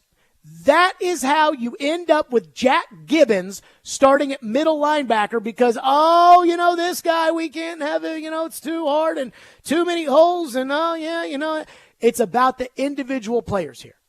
615-737-1025. Speaking of the idea of, it's just a tackle. College coaches don't necessarily feel that way. And we got proof of it. We'll do that coming up next here on our program, 615-737-1025. Preds fans, do not miss this Wednesday night Smashville live show at Brewhouse 100 in Bellevue at 6 o'clock. This week's special guest, you can get autographs and pictures, Ryan McDonough and Luke Shin. Smashville Live is brought to you by the Black Abbey Brewing Company and ESPN Bet Sportsbook. And Ian, I'm guessing that everybody's hopeful that they will be celebrating a return to the playoffs. Yes, that would be fantastic. Tomorrow, just get a point, and you're in the playoffs. How about that? 615-737-1025, Stillman & Company, 102.5, 106 for the game.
if Alt is there, take Alt. Not only is he the guy they need for the team, he also is the safest guy for management. I mean, what you don't want to do is have a future All-Pro for a decade left tackle sitting there that you could take in a position of need who's worthy of the 7th pick and do some fancy dipsy doodling absent a blockbuster trade that you have to take, but take a receiver instead. You know, do something to take yourself out of the sure thing and then have it turn out to be not a sure thing. Remember that the goal of every executive, and that includes every general manager, is to keep their job and get a raise. Joe Alt is the most likely for Rand Carthon to keep his job and get a raise, and anything else that he does is more likely to cause him heartburn down the road. Trevor Maddich on our show last week, who's like, look, man, just take Joe Alt. Just take him. And I got to tell you, I kind of feel the same way. So I was listening to Robbie and Rexroad this morning. You know, Ian, the puppies got me up super early. Robbie and Joe are not going to like this. Oh, you're up early texting and bothering them in the 6 o'clock hour now. Oh, huh? I will be listening to a full 3 hours of Robbie and Rexroad. You know, over the last 5 years or however long they've been on the air, if they say it in the 6 o'clock hour, there's like a 95% chance I didn't hear it. That's right. You did text me early the other day. I mean, again, I got the puppy waking me up every day. You know, we've got to go outside. And so because of that, now I'm going to be up. And I'm just going to tell you right now, like as far as I'm concerned, the way I look at it, I would tell you that, you know, I was listening to Bruce Feldman today, and you can listen to the interview wherever you get your podcast by just searching Robbie and Rexroad. You're welcome for the plug, fellas. But they had Bruce Feldman on. Bruce Feldman is a college football insider. So when it comes to coaching searches and things like that, Bruce Feldman, again, college football insider. He talks to coaches. Well, these coaches don't have anything to gain or lose by talking to Bruce Feldman about draft prospects. And he was on Robbie and Rexroad, and apparently, you know, we lump all these guys together when it comes to Alt and Latham and Fashanu and Faltanu. And he said these college coaches, the ones that really watch the tape, that play against these guys, that try to exploit their weaknesses, that's not how they feel. From everything I've gathered, they feel like there is a gap with Joe Alt. Joe Alt checks the most boxes. There's other guys who maybe have bigger weak spots or areas where they have to develop further on either one aspect as a pass protector, as a run blocker. You know, there's been a couple of guys I talked to also faced other guys who were projected in the first round. And when I would ask them about other guys after talking about Joe Alt, they'd be like, are people talking about, you know, blank as a top 15 pick or something? And I was like, well, there's chatter that this guy's going to be a first round pick. He's like, oh, he's a good player. He ain't Joe Alt, though. Basically, oh, yeah, Olu Fashanu, he's good. He ain't Joe Alt. Amarius Mims, he's good. He ain't Joe Alt. J.C. Latham, he's good. He ain't Joe Alt. So when it comes to us kind of trying to label these guys, this is why, again, you're drafting the player as much or more than you're drafting the position. Because it's like, well, I'm drafting Joe Alt, who's the best of the best here. And you're drafting Amarius Mims, who's made 7 career starts at Georgia. There is a difference. Then, oh, well, we'll just trade back and get a tackle later. Just keep that in mind. Chuck says, why are we fantasizing about receivers? We're good on receivers, Chuck says. We need defense and offensive line help. You're not good at receiver. You are below average at wide receiver. Like, I'm sorry. Below average with Hopkins and Ridley. Yes. I would say adequate. No? Let's go through it. I think you're like Indianapolis with Pittman and Pierce. No, Ridley and Hopkins are better than Pierce. Okay, but they're not better than Pittman. Yeah, but the gap there, they're better than those two. I think you're below. I think you're, probably like 17th or 18th. That's close to average. But, again, still technically below average. Who would you rather have? The Browns receivers or your receivers? They got Cooper and Elijah Moore and Judy, who stinks. Hmm. Probably you. Yeah, maybe. Who would you rather have, yours or the Bengals? Oh, well, come on. So, it's like you're not good at receiver. You're okay at receiver. I mean, Ridley and Hopkins are legit guys.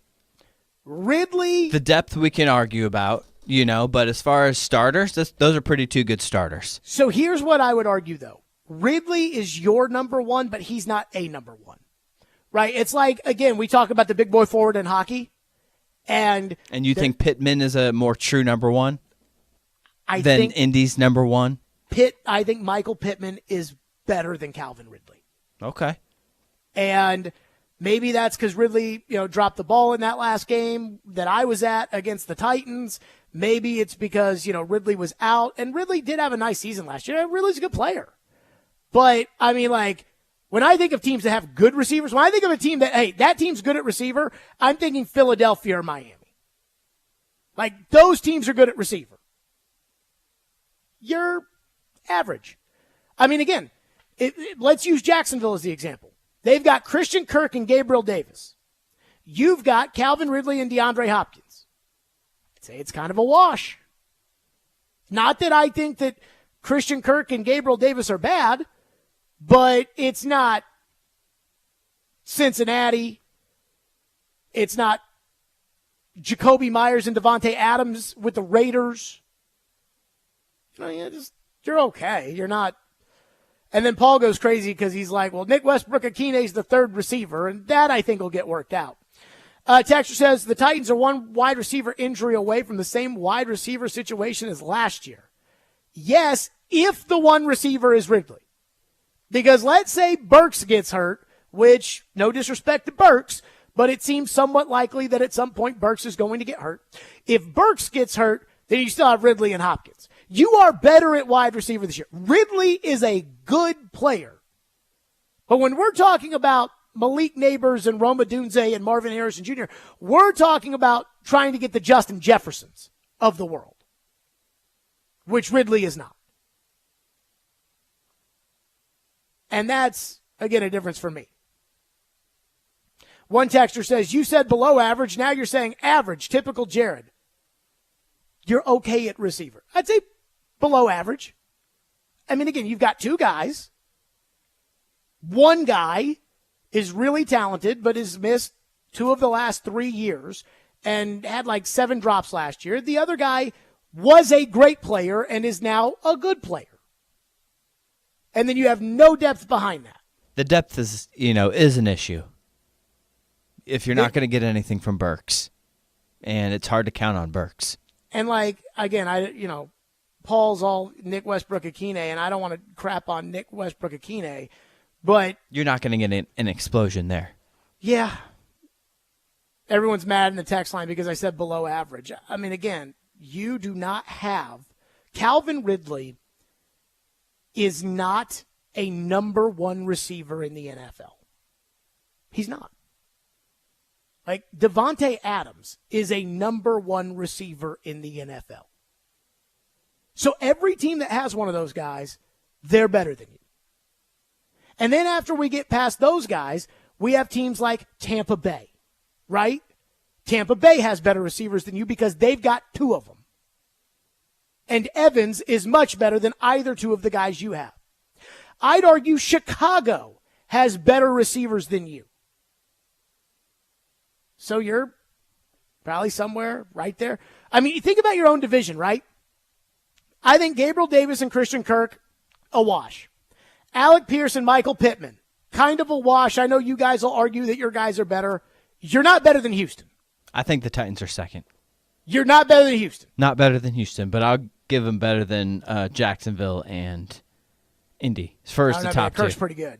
Kirk's good, but do we like Gabe Davis? He's fine. Would you rather have Hopkins or Gabe Davis? Davis. See, I'd rather have Hopkins. Davis can run. Yeah, but at least Hopkins can catch. So, I don't know. I think there's an argument to be made there. Dustin says, if Mahomes had Ridley and Hopkins, you'd pick them today to win the Super Bowl. If Mahomes had me and Ian at wide receiver, I'd pick them to win the Super Bowl. What are we talking about, Dustin? I mean, come on now. 615-737-1025 is our phone number, 615-737-1025. So again, John Calipari is reportedly headed to Arkansas, and now there's more. And, I mean, some people just can't avoid the bullcrap. We'll get to that coming up next. Speaking of college hoops, tonight is the bittersweet end of the tournament. But FanDuel lets you make it a little sweeter. Whether you're betting on either Purdue or UConn, it's time to go dancing on America's #1 sportsbook. Because right now, new customers get $200 in bonus bets if your first $5 bet wins. That's $200 to use on point spreads, money lines, or anything else that catches your eye. Just visit FanDuel.com/JGM and bet on college hoops until tonight at what might be 4 a.m. when they cut down those nets. 21 and older and present in Tennessee. First online real money wager only. $10 first deposit is required. Bonus issued as non-withdrawable bonus bets that expire 7 days after receipt. Hey, see terms at sportsbook.fanduel.com. Gambling problem? Call the Tennessee Red Line at 1-800-889-9789.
Obviously, John Calipari has left Kentucky and will be the new coach at Arkansas. A shocking chain of events, but one that I think ultimately can be a positive for Kentucky.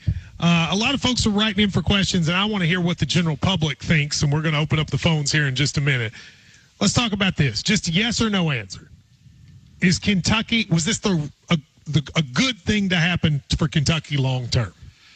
See, I'm in the boat that my answer is yes. I just think the timing was right. It was, like I said, time for Cal to get a fresh start and time for Big Blue Nation to get a fresh start and the program to get a fresh start. So it's like, I think the timing is probably right. Okay, that was Kentucky Sports Radio today. Do you think it's a good move? By the way, Ian, not that we care about Kentucky basketball like that. Mm-hmm. Do you think it's a good move that Cal's going to Arkansas?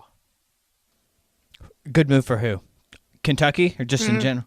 I yeah, mean, like they can get back to the top. I don't know if they'll be able to get back to the top right away, but it feels like it had played its course out. I think so too. The Cal thing, but so the thing about these guys is they can't not go out with a bang. Calipari is the ultimate showman. That's how he is.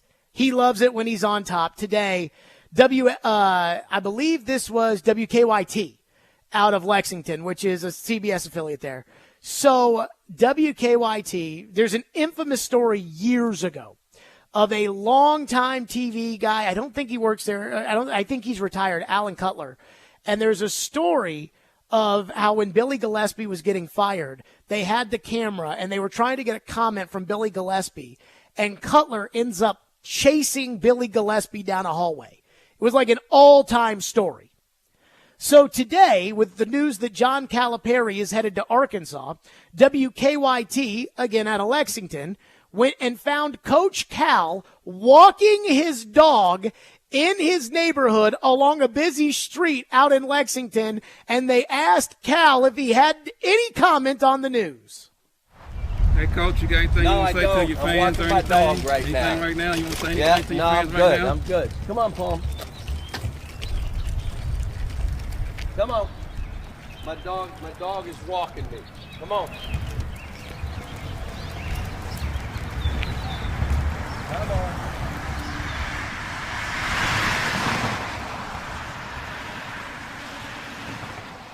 So John Calipari decided right then and there that he was going to go walk his dog around noon today on a busy street around his house in Lexington, right?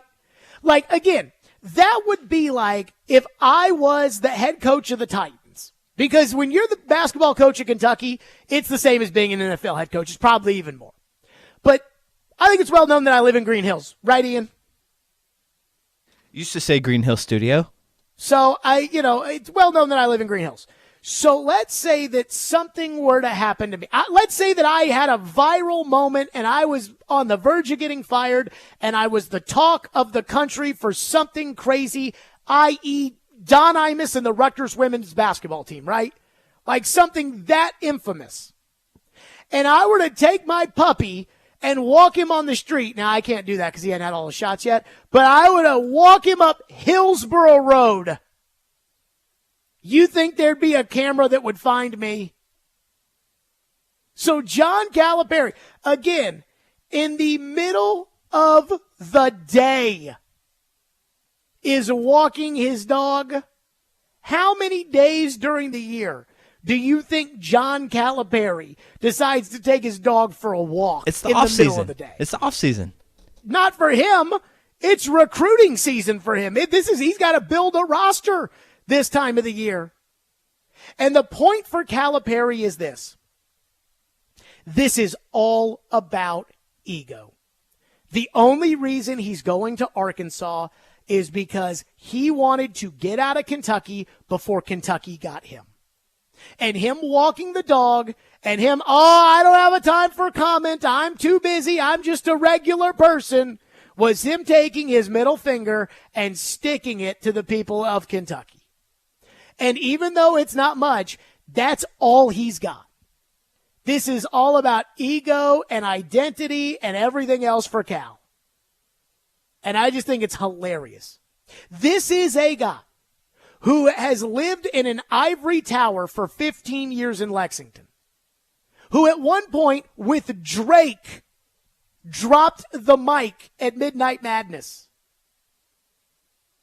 And now, my dog's walking me. I'm sorry, I gotta go. I can't. I'm just, what? I mean, look, I don't dislike Cal. I know that I went to Louisville and, he was basically Darth Vader to us for the last 15 years. But at the same time, I don't dislike Cal. In fact, I like Cal. I've had Cal on the show before. I mean, he's Cal. I used to always joke that I used to, rip on Calipari on the radio when I was in Louisville. And I always felt like there was going to be some day that me and Calipari might end up working together. But I don't have an issue with Cal. But the one thing I will say about Cal, man, is he's always got to be the story. It's always has to be about him. And that's why he took this job. Because he couldn't have another year at Kentucky where they're wanting to run him out, where all of a sudden it's like, I failed. Instead, he got out. This was the typical, you can't fire me, I quit. And Calipari still has to go out there and parade in front of the people. Give them something to talk about. It's so Calipari. God, I love it. Again, this is the guy that dropped the microphone, the guy that came out and said, enough talk, let's ball. One texter said, isn't this ideal for Kentucky because now they get rid of him without having to pay the buyout? Yes, it is. This was a good day for Kentucky basketball. One texter says, you're just jealous he isn't going to Louisville. Let me say this. I think I have it on pretty good authority. It was discussed with me. Well, I shouldn't say this. Let me just say this. John Calipari was never going to Louisville. It was never going to happen. Louisville would have never been interested. And again, Ian, I think I can say I have it on pretty good authority. I'd say so. Dustin says, Cal doesn't get to choose when his dog has to poop. Now, I have learned this as a new dog parent. I have learned this, that you don't have that. Again, how many days out of the last 365 do you think John Calipari has decided to take his dog for a walk on a public street in the middle of the day?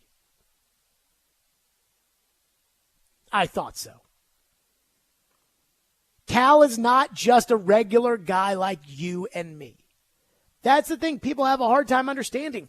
Again, this is his identity, being the basketball coach. The fact that when he goes into a restaurant, hey, coach, good to see you. Good luck this week. That's his identity. The idea of 4 different people texting him and saying, Debbie, we need 5 tickets this week for so-and-so. Like, that's I'm just trying what we're talking about. Picture Cal this morning, be like, you know what I think we should do? Let's go take the dog for a walk. And it wasn't we. It was him. I guess, let's go take the dog for a walk. I'm just going by to just myself. go take the dog for a walk. Nothing going on in my life. It's basically Calipari's way of just being like, I don't care. I'm just living my life. Ben in Cumberland City says, Jared, 99% of the time I hate when you rip on Big Blue Nation, but today have at it. As a lifelong BBN member, they deserve it. Mitch couldn't contain his ego, and he became too big for UK and Lexington. The huge contract he got at the time changed everything. I think Arkansas did UK a huge favor. They do not have to make the hard choice. So I agree with all of that. I'm not ripping Big Blue Nation today. Does it sound like I'm ripping Big Blue Nation today? I mean, I am fascinated to see who Kentucky will hire, because I don't know. Like, I don't know who Kentucky will hire. I don't know, like, can they pull a rabbit out of their tush and get a Billy Donovan? I don't think so, but, stranger things have happened, right? So I couldn't tell you who they're going to hire, but I hope it's somebody like Bruce Pearl, somebody fun, something like that. I also would not mind it if it was somebody terrible. But I don't think that this is like a bad thing for Big Blue Nation. To me, this is like Kentucky needs to have some standards here. And the fact that Cal's not the coach anymore, I think he has earned his way out of Lexington. So I think today's a good day for Big Blue Nation. And I think Kentucky has to go find the next coach because they need to be back in the Final Four, or else you ain't that good. And for Arkansas, I think you're getting Joe Torre with the Dodgers. Steven is up next on Cal. Thank you for calling, and thank you for waiting. What's up, Steven? And not so much, Jared. So the best part about all of this is him going to Arkansas and waiting to hear him say that pig suey. That I could not even imagine seeing John Calipari do that. That is just something that I will literally keep on my phone and watch once a week just to get a good laugh. But love the show, man. Thanks. Yep. No, thank you for the call, Steven. I mean, I don't care about any of that stuff, the calling of the Hogs and the, I can't wait to see if Cal's going to call the Hogs the way Robbie and Joe were talking about. I don't care about any of that. What I care about is what's going to happen when he goes back to Rupp. Like, that's going to be must-see TV. Calipari going back to Rupp. And then the question is, can Calipari live up to what Eric Musselman did? Because Eric Musselman won a lot of games there. And Arkansas is a fan base that thinks that they're a good basketball program, so they're going to be mad. If they lose to Oakland, they'll be mad too. It won't be as extreme because there's not as many people, but they won't be happy about it either. It's like, again, Cal left the Yankees, where the Yankees, it's tough in New York, and he's going to the White Sox. And, they care in Chicago too, but they don't care like they care at the Yankees. 615-737-1025 is the phone number, 615-737-1025. So, I did some homework over the weekend about Joe Alt. And what I found out, I've got to share with you. We'll do that next. Stillman and Company, 102.5, 106 of the game.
Stillman and Company, 102.5, 106.3 The Game, streaming live on Twitter, Twitch, YouTube, and Facebook Live. We are live from the Busy Bee Plumbing, Heating, and Air Conditioning Game Studios.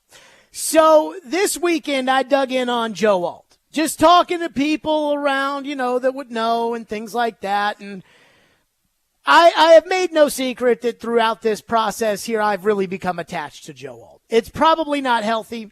And in my mock draft 1.0 on Friday, which was very well received, in my mock draft, I had Chicago jumping the Titans in order to take Joe Alt. And I think part of that was because I just don't want to get my hopes up that such a great, can't miss, slam dunk prospect will be available at 7. That the Titans can sit there with their need at left tackle and get a guy who in other drafts might go number 2 or 3 overall.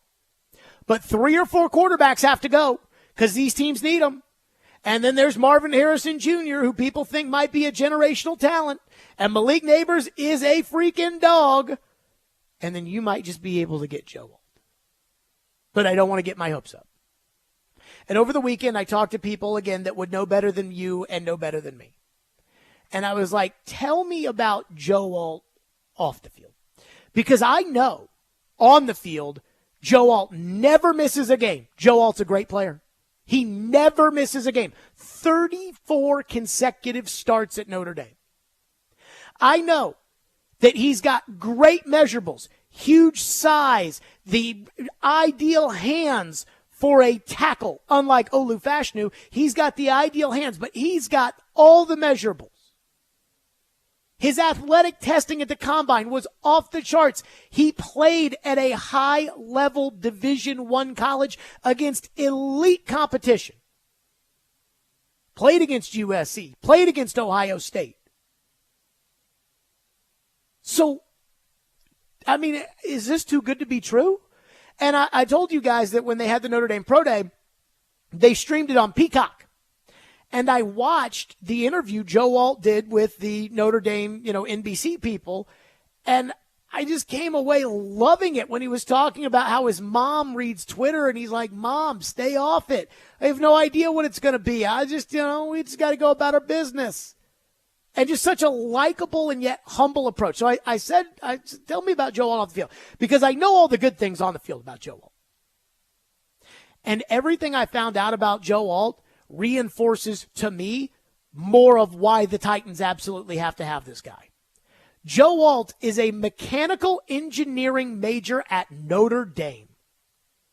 Now look, there are a lot of people that are book smart that aren't street smart. But Notre Dame is a very good academic school. And again, he's a mechanical engineering major. So he's smart. And I was told that at Notre Dame, as a junior, he would stay after practice and help his teammates with technique. On Sundays, after games on Saturdays, Joe Alt would host the entire offensive line at his house where they'd grill out and watch film. I was told that at Notre Dame, Joe Alt was a team leader at 19 and 20 years old. I was told by somebody else, I said, is this kid just perfect? Is he the perfect left tackle prospect of on the field, off the field? And they said, somebody who knows him very well, said there's honestly nothing wrong with this kid. He doesn't drink. He doesn't smoke weed. He has a serious girlfriend that he treats like a queen. This kid is perfect. In all my years of doing this, I don't think I have ever been more enamored with one individual prospect. Are there drafts where there's a guy going number 1 that, oh yeah, if the Titans could have Myles Garrett, I'd love it, sure. But in that draft, 2017, I wanted the Titans to trade back. I remember all the talks that we had about Rashaan Evans versus Leighton Vander Esch versus Marcus Davenport in the 2018 draft. I remember in 2019 the talk about, do they go offensive line? Do they go defense? Do they try to get a pass rusher? What do they do there? In 2020, we talked corner and tackle. But I never loved A.J. Terrell or loved Trayvon Diggs. I never loved Elijah Moore in 2021. Or, the pass rusher out of Georgia or LSU, his name escapes me. We talked about him all the time, and he ended up falling to like late in the second round. All these years, I've never just fallen in love with a prospect the way I have with Joe Alt. What about Anthony Richardson? Well, yeah, there is that. But that's a little different because Quarterback. I knew the Titans weren't going to draft him. This is, I knew that when, and again, people are going to be like, you only talk about the times you were right. But I was convinced that with all the ESPN reporting that was coming out about how, the Colts are going to take Will Levis, I felt pretty strongly they were going to take Anthony Richardson and that the Titans did not have much interest in Richardson. So it was almost like, yeah, I love him, but I knew that they didn't. But this is the one where, like, I think the Titans might draft this guy. And I just love him. And then when I hear things like, again, I mean, I don't care that the guy doesn't drink or smoke weed. My problem is if he drinks too much or smokes too much weed. But the fact that he doesn't do those things, it eliminates possibilities of how this could go wrong. Just after the people that I've talked to and watching his interview, which again is not everything, but watching his interview on Peacock at the pro day, I get the feeling there's a pretty good chance Joe Alt's going to be team captain in year 2. Like that it's going to be him and Levis.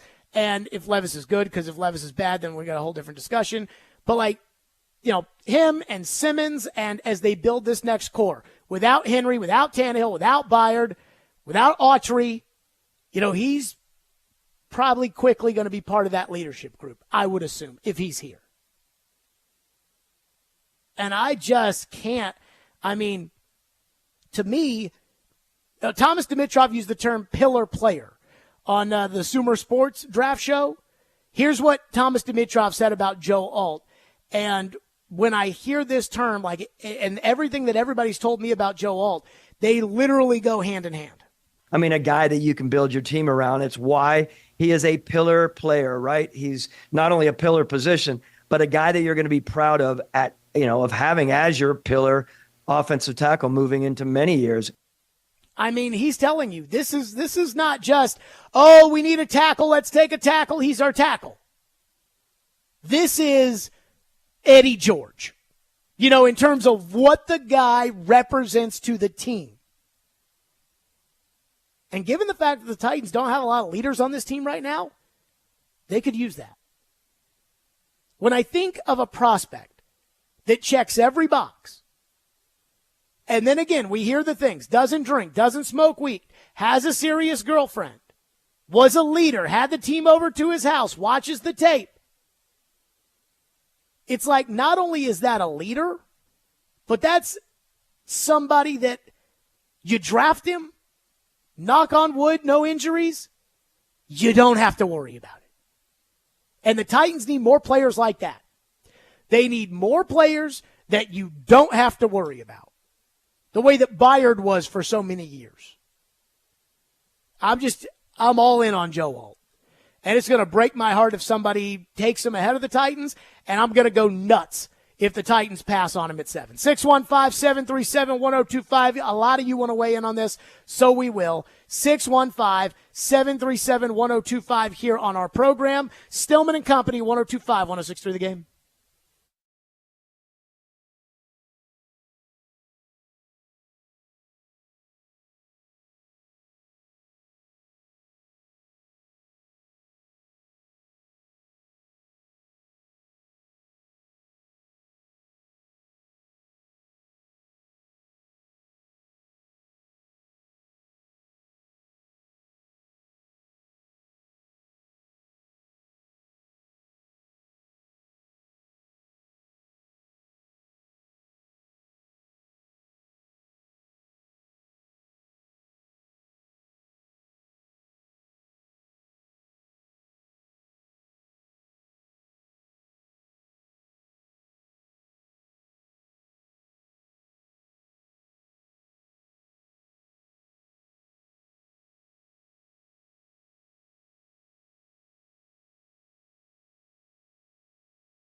I'm not saying that, hey, Latham is the guy over Alt. I'm not saying that. I don't want to get that misconstrued. I do say this. They're very close. And I do know that there are a select number of teams in the league that have Latham rated above Alt.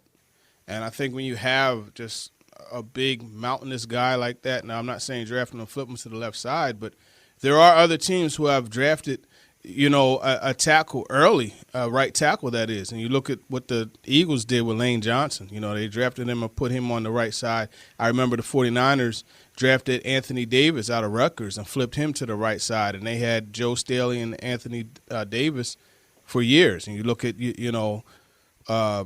Jason Peters and Lane Johnson. So I say all that to say this. Right tackle does have some value. I don't know about at 7. I think, depending on what's on the board, they might have to reconsider.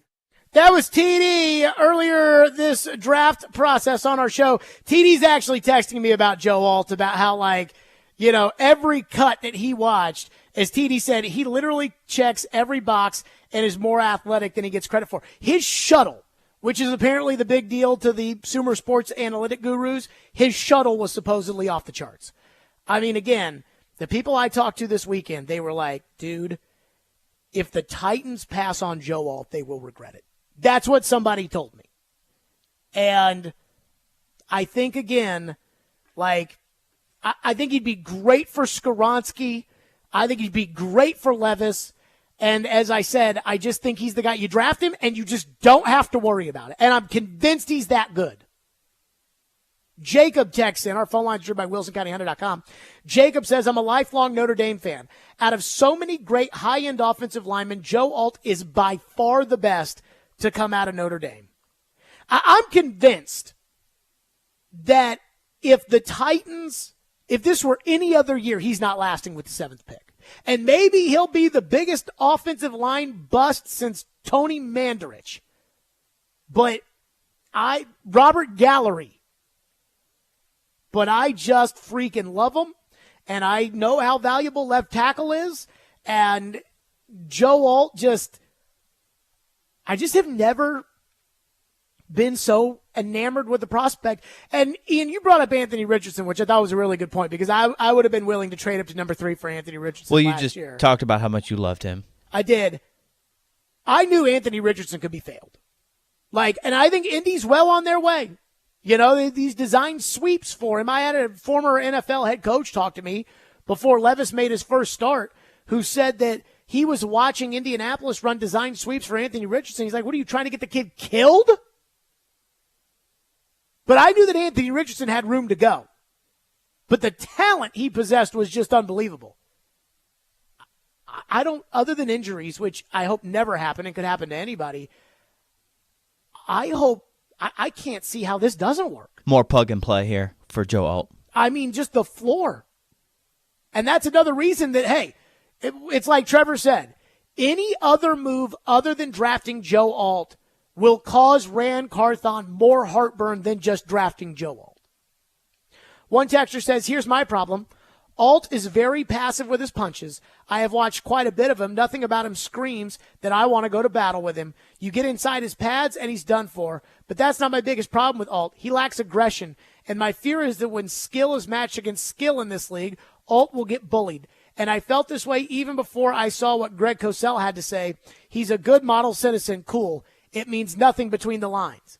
So, again, I mean, look, all due respect to Greg Cosell, I don't give a rat's ass what he has to say.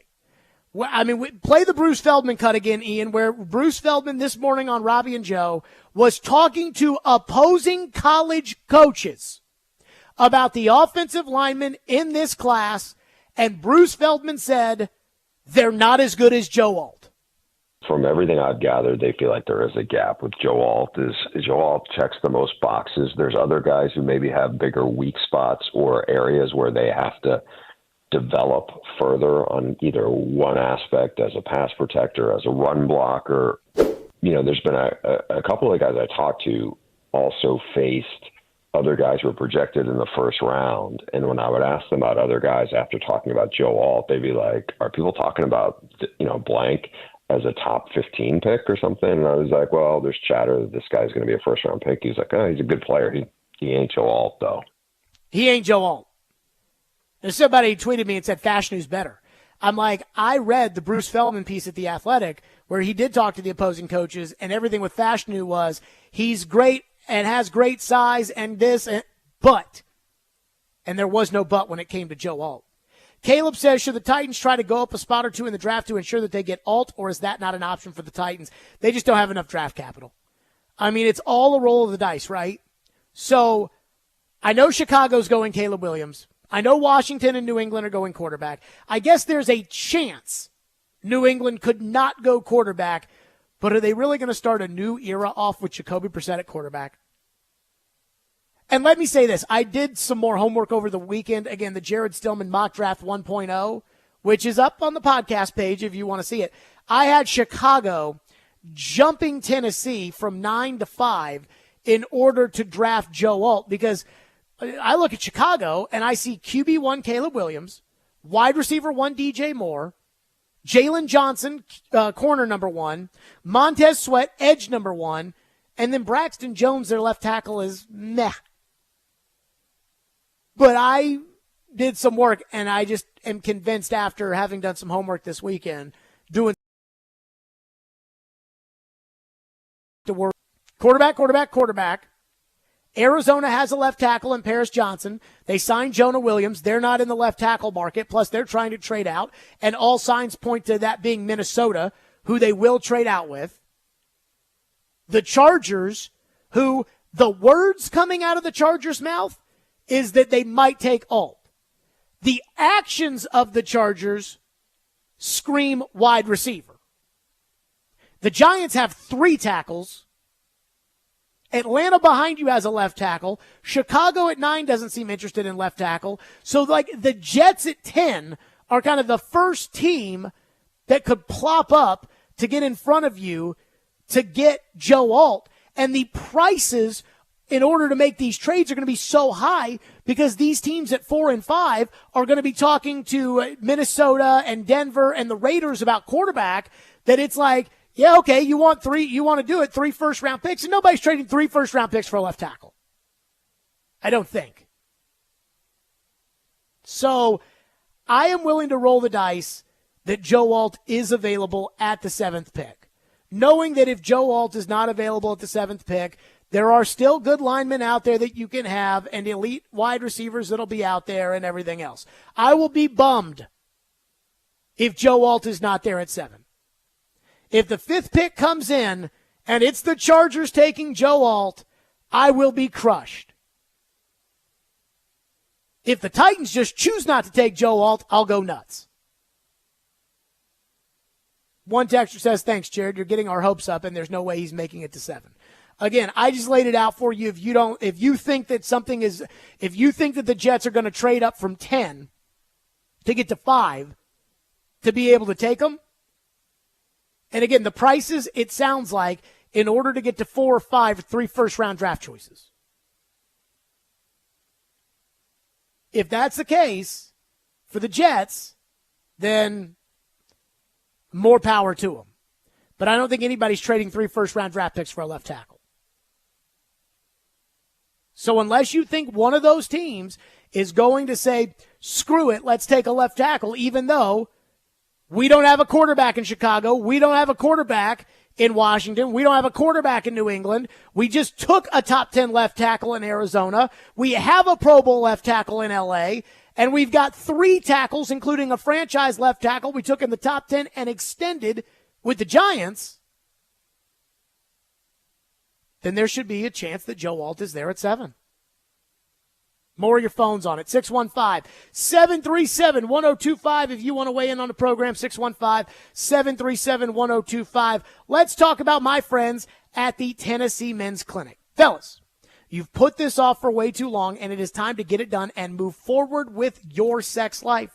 And the Tennessee Men's Clinic is the leader in bedroom confidence. The reality is pills often quit working and guys start making excuses for not coming to bed.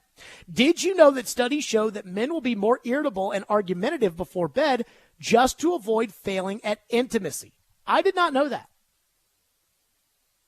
And I know a lot of you guys hate going to the doctor, but the Tennessee Men's Clinic was created in 2014 to take care of guys just like you. For a decade, the urologists and providers at the Tennessee Men's Clinic have helped guys with ED, weight loss, and they now even offer aesthetic enhancements and cosmetic procedures. Their ED and weight loss treatments truly change lives, and with no surgery, they are seeing success rates as high as 90%. They specialize in guys who think they're out of luck and regain hope that they can be successful in the bedroom and beyond. So if it's time for you to feel amazing, call the Tennessee Men's Clinic today, 615-208-9090. That's 615-208-9090. Or go online to TennesseeMen'sClinic.com to book an appointment today. That's TennesseeMen'sClinic.com.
Tennessee could take anybody. A lot of people have him taking Alt. Now, Alt could go 5 to the Chargers. It's not impossible, but I don't think he will. He's going to be on the board, I believe, after the 4 quarterbacks and Harrison go off the board the first 5. Alt could go to Tennessee. I'd say it's 50-50. If he doesn't, he's probably going to be there for the Jets. If the Jets get the good fortune of Alt being there at 10, if they don't take him, they should be shot. That was Mike Francesa on his podcast. Will texts in and says, I'm not convinced that somebody would take Alt before 11 if the Titans trade with the Vikings. Well, Will, they're saying in New York the Jets should be shot if they don't draft Joe Alt. I do not think you can risk it. The only risk I think you can take, and this is not a risk, The only thing I think you could do is you could be on the clock at 7, tell Atlanta you're going to draft Dallas Turner, and see if Atlanta will make a deal to move up to 7, and then you pick up a third and then draft Alt at 8. That's it. Other than that, you might lose the player. But then again, I don't know if Atlanta wants Dallas Turner at 8. I think that the Titans are kind of in a peculiar situation, where it's like we keep hearing Dallas Turner, Dallas Turner, Dallas Turner, Dallas Turner. And how often do we hear like one team has mocked a guy constantly and they end up not drafting him on draft night? So maybe the Falcons don't go Dallas Turner, and I'll say maybe you don't go Joe Alt, but I worry that might be the case. Texter says, it's all about what the Chargers do. If they take Alt, the Titans will end up with Neighbors or Adunze. So I don't think it's all about what the Chargers do, because there is that 4th pick. And Arizona has made it clear that they want to move the 4th pick. They've made it clear. But it's starting to seem like they're really only talking with Minnesota about moving up to 4 for J.J. McCarthy. Apparently the talk is that J.J. McCarthy is going to go in the top 4. So if Minnesota is moving up from 11 to 4 and J.J. goes at 3 to New England, then they are moving up for Drake May. Now, Tony Pauline came out and said that New England is leaning towards J.J. McCarthy, or that sources say New England is leaning towards J.J. McCarthy. I want to caution you about Tony Pauline, because I think Tony Pauline makes crap up. And so I hear all the time, well, Tony Pauline said, and I know this because Tony Pauline came out and said that people around the league were unsure of Isaiah Wilson's character. So you know what I did after he said that? I went back and looked at his scouting report prior to the draft of Isaiah Wilson, and there was nothing in there. So if you see that Tony Pauline is reporting something, just know that it's probably not true. And I'm not saying that it's like he constantly comes out with, well, Tony Pauline said, and it's like, he don't know anything. Like, who's the hockey guy, Ian, that we have that does that? Talking about Pagnotta? Dave Pagnotta. That guy, he doesn't know if it is pumped or stuffed. And it'll be, well, Dave Pagnotta said the Predators want 5 first-round draft picks for Sorrow. It's okay.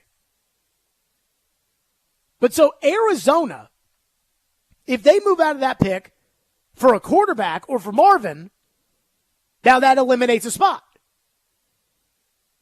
But if maybe if somebody they like Joe Alt so much, maybe they try to move up with Arizona for that. Maybe the Giants try to move their left tackle. I mean, I don't know. I don't think it all hinges on the Chargers, and I don't think the Chargers are going to take them. Again, I'll never forget years ago, there was a rumor coming out that San Francisco was going to trade for Kirk Cousins when he was in Washington. And there was a rumor at the Combine that San Francisco was going to trade for Cousins. And I remember the GM walked in that day, and we said, you see the rumor that San Francisco is going to trade for Cousins? And he goes, well, who's Washington's quarterback going to be? I said, I don't know.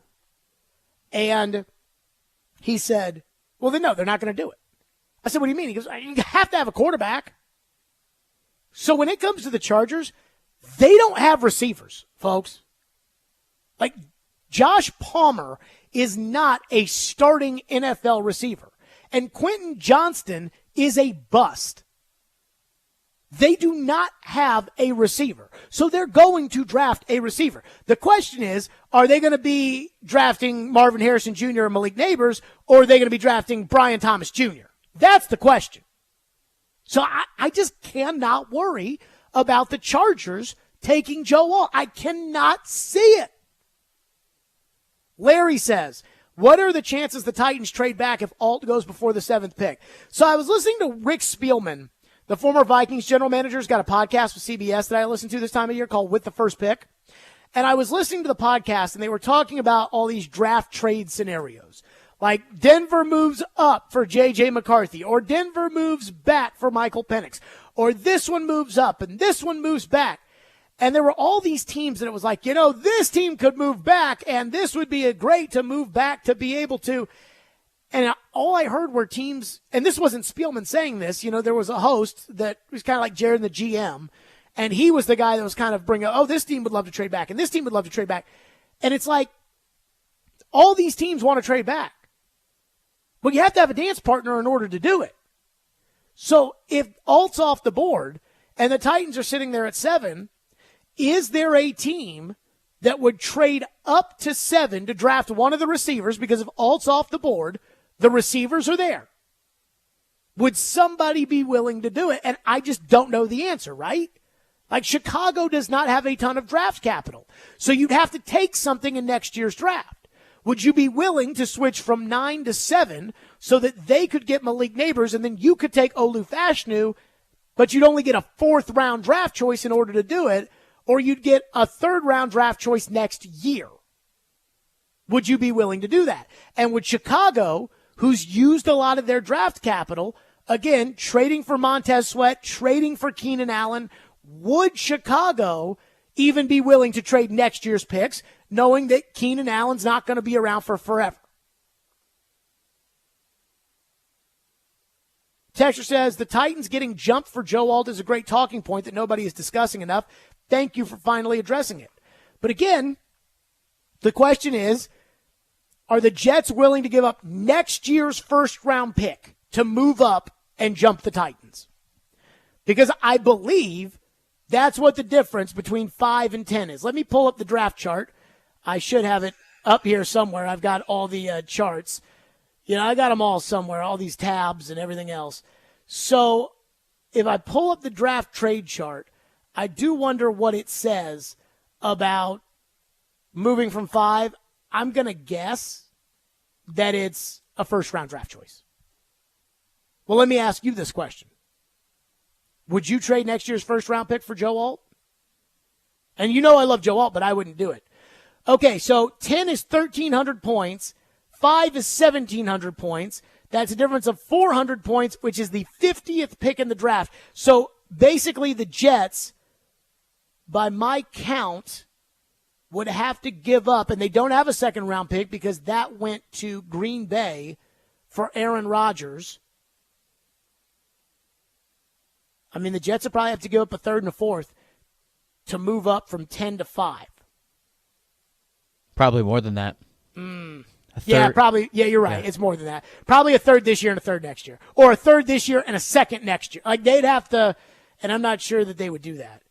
Texter says, Jared, is it out of the realm of someone doing a swap and trade? For example, the Bengals swap the picks with the Chargers and then give them T. Higgins. I think that specific example is totally out of the question. I'll tell you why. Because they still have to give Higgins a contract. So if I make the move from 5 with a value of 1,700 to 18 with a value of 900, then you're telling me that T. Higgins is worth the 21st pick in the draft because that's the value of the difference. You see anybody offering the 21st pick for T. Higgins? Of course not.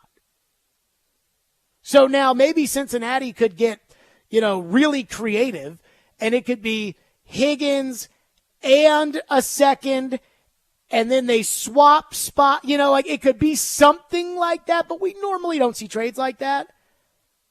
I think it's probably out of the question. I think the Chargers are holding out. My gut is that Arizona wants to trade with Minnesota to get all their picks, and that the Chargers want Marvin Harrison Jr. That's my gut, and I could be totally wrong about it. One texter says, why have we gone away from Brock Bowers? Because the Titans got Calvin Ridley. If Bowers is there and the Titans don't draft him, the Titans should be shot. I'm not a big Brock Bowers guy.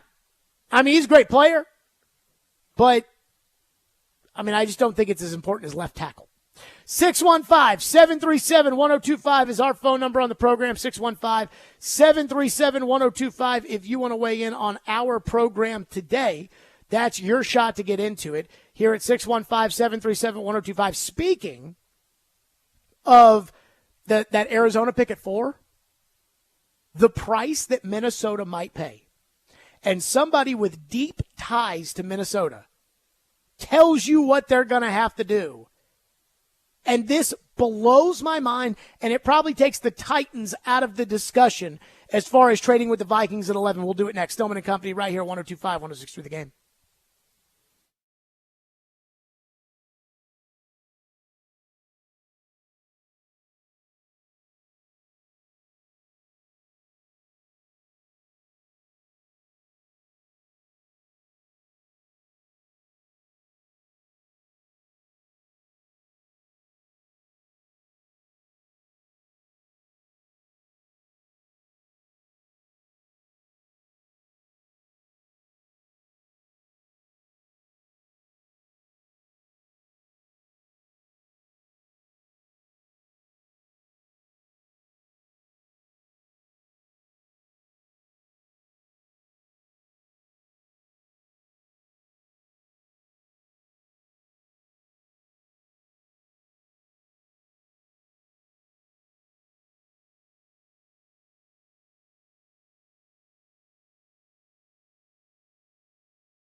So the Vikings, where you spent the last several decades, I believe, including the general manager for 10 plus years, let's say they trade picks number 11 and number 23, and they may even possibly have to trade a 2025 first rounder to sweeten the pot here, and they move up to number 4, where the Cardinals currently sit. Minnesota would take quarterback J.J. McCarthy. He would be the 4th quarterback off the board. What do you think about that? Yeah, no, I think when Minnesota went and traded to get that second first-round pick, they're setting themselves up to go get a quarterback. They don't have a choice. So hopefully Arizona is the team, and it sounds like it could be J.J. McCarthy. I know, Ryan, when we were out there on the Pro Day tour, just talking to some people, I heard a lot of things that Minnesota had thought he had an excellent Pro Day up there. It fits exactly what Kevin O'Connell wants to do from an offensive standpoint. But they're not going to get it for just the first 2-round picks. They're going to have to throw in their first-round pick in 2025, plus some more draft capital to do what they have to do to go up and get it. So if they go get him, I don't think he's the 4th overall best quarterback in this draft, or I shouldn't say best quarterback, best player in this draft. But if you have to have one, then you're going to overpay to get one. I think he's going to be a good pro, but I think they're going to overpay if they have to go up and get him. Oh, my God. Rick Spielman says for Minnesota to get J.J. McCarthy, and they're going to have to do it, it's going to be the 2 first-rounders this year, next year's first-rounder, and more. Also, by the way, can we just take a moment here, Ian, to acknowledge Floyd would never have said what Rick Spielman just said right there. What do you mean? Like, if we're the Titans and they were looking at drafting a quarterback and he went to a pro day, and at the pro day, because he would have heard something and not shared it. I'll never forget on draft day 2019, the Jaguars, a lot of people were thinking that TJ Hawkinson was going to be their pick. It ended up being Josh Allen, the pass rusher. And we were talking about, okay, so Josh Allen was starting to fall a little bit. Are they going to take him or are they going to take Hawkinson? And Floyd was like, they love the tight end.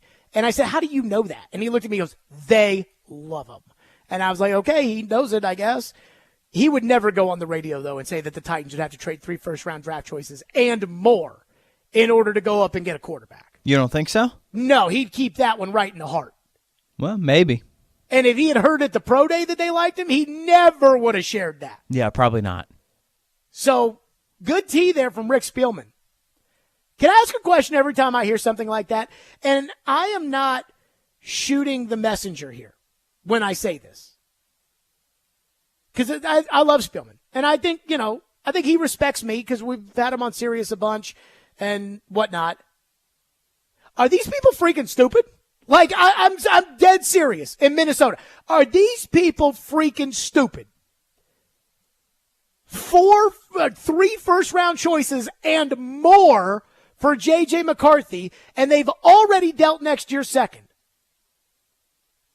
Are you people stupid? Now, I'll give them credit because they've got their left tackle, they've got their number 1 receiver, and they've got an offensive coach. But you cannot tell me, I am not convinced that J.J. McCarthy, with no first-round draft choice next year, no second-round draft choice next year, whatever else it takes in order to get J.J. McCarthy, because, again, it's not just going to be the 3 first-round draft choices according to Spielman. You cannot convince me that he's better or that much better, like all those picks better, than just waiting at 11 and drafting Michael Penix. You cannot convince me of that. You cannot convince me that if my option is J.J. McCarthy and I give up all those picks, that that's better than Sam Darnold and the picks that I have. Now, maybe he's Mahomes. And Kansas City did pay an arm and a leg for Mahomes. They didn't pay 3 first-round draft choices. They paid 2 and a third. And the Bills paid dearly for Josh Allen. But they didn't pay 3 first-round draft choices. I believe it was 2 seconds and their left tackle. And then they swapped firsts. So, I mean, I'm just going to tell you right now, like, maybe these people are that and maybe it works for them and I'm the stupid. I don't know, man. I mean, again, like, just saying, like, are you people that stupid? One texter says, who else is going to get J.J. McCarthy at 4? Why not wait till 5 or even 7? I think it's a good point, right? Denver absolutely cannot trade all those draft choices to move up to 4 because they traded all those draft choices for Russell Wilson. So they can't trade all the draft choices. The Raiders, I guess, could in theory trade some draft choices, but why would you do that when, I mean, maybe the Raiders could do it. I don't know.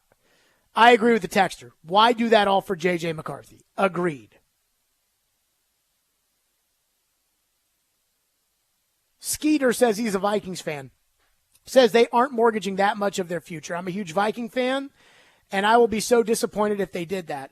I might trade up a couple, but not all the way up to 4 for all that. So here's the draft trade chart. And I think what Spielman's saying is like the 3rd first-round pick, and that's what we call the bent-over-the-barrel tax, which is I've got you bent over the barrel, so you have to pay me.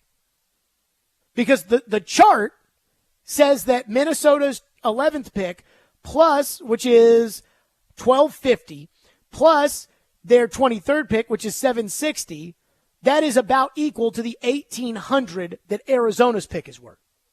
In fact, it's even more. But then there's Arizona saying, well, if you want the player, you got to overpay for it. And that's what Spielman's saying they have to do. I can't believe they'd do that. Like, I cannot believe that they trade all that. I still think my trade is more realistic, which is Minnesota trades with you because Denver can get to you and the Raiders can get to you if they really want to. They trade with you. They give you the 2 first-rounders. You give them your second-rounder and 7, and they give you a 4th-rounder, and then they get JJ. And they still get to pick a second player. They'll do it at 38 instead of 23.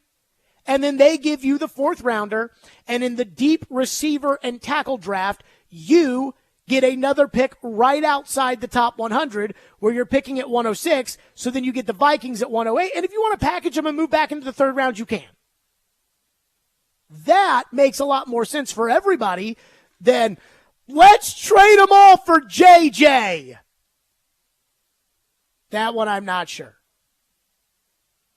JD says, when it comes to somebody trading for Joe Alt, when is the last time anybody traded up to draft a tackle, let alone in the top 5? So it's happened. I mean, you traded up in the top 10 in order to draft Jack Conklin back in the day. I mean, there's so many of these trades that happen that we forget about. That's like, oh yeah, New York did trade from 11 to 6 in 2021 in order. Like, that stuff happens. But to answer your question, probably not a lot. Which is, again, why, like, you guys, I want Joe Alt. Like, I want him. I want him. But I'm not trading up with the chart. I'm not trading up to get to 5. 7 to 5 has a value of 200, which is a 3rd-round pick. I am not doing that. Like, I'm not going to give up next year's 3rd or a 4th round. Like, I'm not doing that. I'm going to risk Joe Alt in that I don't think the Chargers or Giants will take him. So I think it's a good point that the texter makes about how many teams really do trade up for tackles in the 1st round. Texter says, Jared, do you take nothing out of the fact that the Titans, he says 3 personal visits with Malik Neighbors. I think you are only allowed to have him once. So it's a top 30 visit with Neighbors. Knowing Rand's track record of drafting players he has met with multiple times.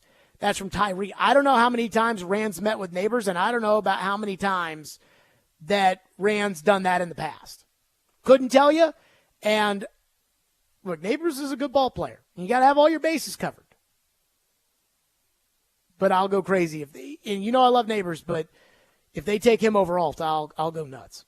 Just because Alt's not only a great tackle prospect and supposedly just off the charts from the homework that I did over the weekend off the field, but it's exactly what this organization needs.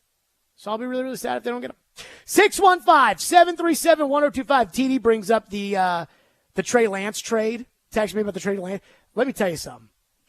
That Trey Lance trade was all-time stupid. And if it wasn't for the Brock Purdy miracle, then Shanahan be in a lot of trouble right now. I mean, I would not advise making that kind of trade again. Unless you think J.J. McCarthy is Mahomes. And for that, we'll see. 615-737-1025. Coming up next, speaking of making these decisions, these bargains, John Calipari made a choice today that I have to believe was a very difficult choice. And it wasn't about escaping the crazies at Kentucky. It wasn't. But it was about preserving his identity. We'll get to that coming up next here on the program. Window Nation. April is here, and if your windows will not open for fresh air or sealed tight to keep out pollen and bugs, talk to Window Nation. Right now, for every 2 windows you'll buy, you'll get 2 windows free. And there is no limit on how much you could save. Plus, you can save even more with no interest or payments for 24 months. With proven quality, you'll get affordable windows that meet or beat the national brands. And again, I had Window Nation out to my home, and they did a fabulous job, and I know I can trust them. Because I said, what windows do I need replaced? They said, you don't need to replace your windows. Your windows are okay. And I'm not bragging about my windows, though it is nice to know that I have nice windows. What I'm doing is I'm telling you that they could have made money off of me, and they chose not to because they did the honest thing. So let Window Nation do the same thing for you. Again, you get a free in-home estimate, and there's no limit on how much you could save. Buy 2 windows, get 2 windows free. No payments, no interest for 24 months. That's 866-90-NATION, windownation.com. Again, 866-90-NATION, windownation.com.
Stillman and Company, 102.5, 106.3 The Game, streaming live on Twitter, Twitch, YouTube, and Facebook live from the Busy Bee Plumbing, Heating, and Air Conditioning Game Nashville studios.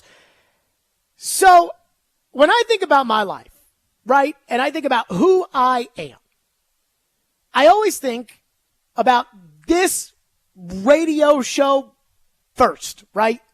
It's my biggest priority. I don't have kids. I'm not married. Although, Ian, I have been talking during the breaks a lot about my puppy. Yeah, you have. But I would say that the radio show is kind of, for me, it feels like it's a part of who I am. And whether it's here or Sheboygan, Wisconsin, or ESPN radio, or it kind of feels to me like this is just who I am and what I do. I don't know, all of you that have your own jobs, I don't know how you wake up in the morning and how you get started and how you enjoy getting the day and organizing. I have no idea how you do that. I know how I do it for me. And I don't know what I would do if I wasn't on the air every day telling people how I feel about sports. It's an outlet for me. It's who I am. So when John Calipari decides to take $8 million a year at Arkansas on a 5-year contract, he is making a choice to go from being the coach to continuing to be a coach. Calipari, in his heart of hearts, doesn't want to do this. He doesn't want to leave UK for Arkansas.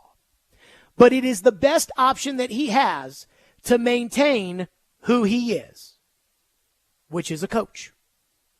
That's his identity. His kids are grown up. He is John Calipari, the basketball coach. And he enjoys all that comes with it. The power, the vanity, the courtside seats, the ability to walk in somewhere and people say, "Hey, coach," and of course, the big paycheck. But he knows what he's doing. He knows the step down he's taking. Because at Kentucky, Duke, Carolina, Kansas, you're the coach. You're the highest paid employee of an entire state. What's crazy is how much, no matter how different their personalities are, how much John Calipari's exit from Kentucky and his move to Arkansas mirrors Tubby Smith going to Minnesota.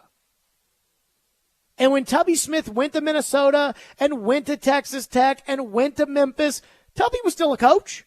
He still woke up in the morning, same time probably, watched the same amount of film, went to the same summer AAU tournaments to recruit players. But he did that as a coach, not the coach. I witnessed Rick Pitino's total meltdown when he got fired at Louisville, including doing a sit-down interview with Jay Billis in which he cried and moaned and begged and screamed about how he took a polygraph test and the polygraph said that he didn't know about the $100,000 whatever. The reason why? Rick was having an identity crisis.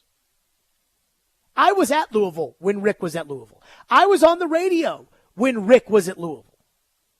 Rick was the coach. And in the span of one day, it's gone. And Rick was searching and searching and searching and searching. He had to go to Greece for a year and coach overseas. Nobody in the NBA wanted him. Nobody in the NBA wants Cal. He had to go overseas, coach there for a year. Had to go to Iona and coach there for a couple of years. And finally, he's now at a real program in St. John's. But St. John's, again, is not Kentucky, Duke, Carolina, or Kansas. Trust me, I know Pitino. He misses being the coach. John Calipari decided he didn't want to be Rick Pitino, flailing around aimlessly, making up all kinds of bull crap. I'll never coach again. I'll never coach college again. I'll never leave Iona. He doesn't want to be that. That's why he's at Arkansas. Because Cal, at 65 years old, decided to tell Kentucky that he was going to go for it. If Cal had decided at 65 years old that he was going to go for it at UK, he'd have one shot. But he begged for it. He went on his coach's show and he said, fans, let's do this together. And he met with Mitch Barnhart. And Mitch Barnhart said he's coming back. And Cal knew what he was signing up for with that. He knew he had one more shot at it. He'd have to rebuild the roster because every year all of his players go somewhere else. They either transfer because they're not good enough or they go to the NBA because they're really good. So he'd have to rebuild the roster, and he'd have to get to the Elite Eight or the Final Four or something like that in order to keep his job. And he knew that if he didn't, he'd be fired. Again, this is his identity we're talking about. These guys eventually figure it out, but it's rough when they lose their coaching jobs, something they've done their entire life, and they're just sitting on the couch clicking the remote like any other regular schmo. It's hard for them. And then once you get fired, let's say Cal decided, okay, chips in the middle, we're going for it this year, and he loses to Weber State in the first round the way he lost to St. Peter's in Oakland. Well, now he's a fired coach at 66 years old, and he doesn't have the leverage to get what I call a power two job because the SEC and the Big Ten have more money than everybody else at full price. Cal didn't have to take the Arkansas job today. If Cal had gotten fired at UK, he would have had to go to Greece like Pitino did. He would have been forced out like grumpy Jim Boeheim at Syracuse was. Cal didn't want that. Cal wants to be the coach.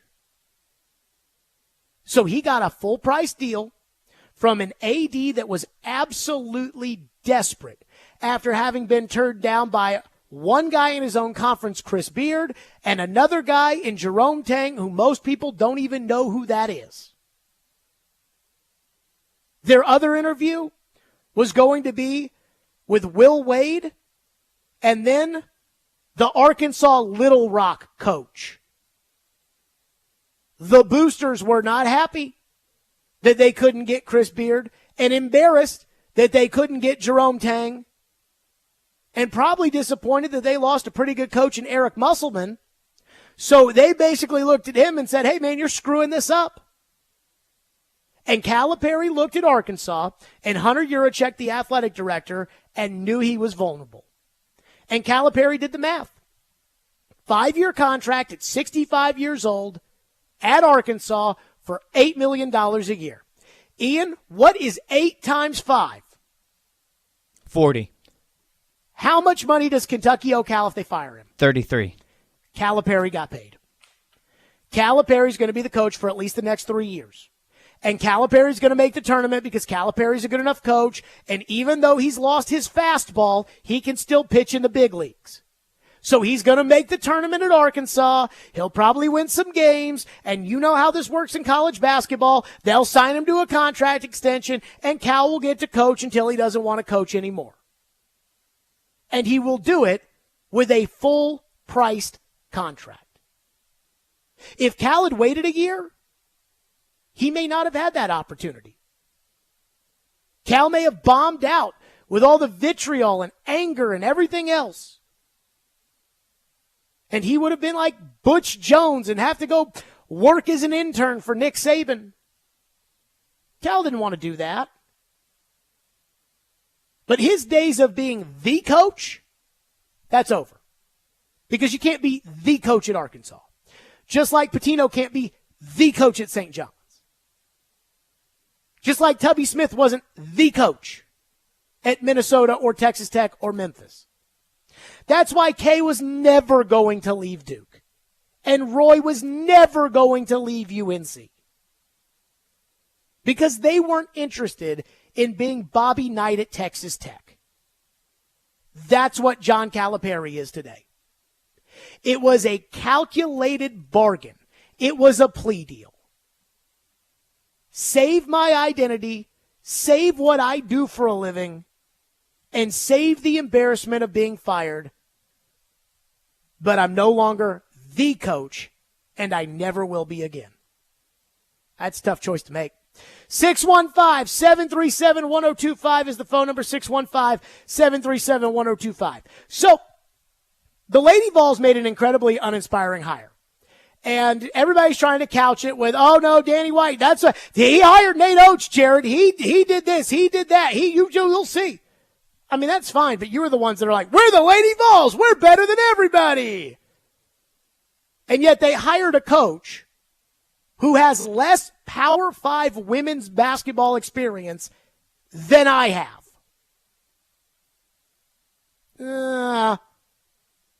So I hear a lot of talk.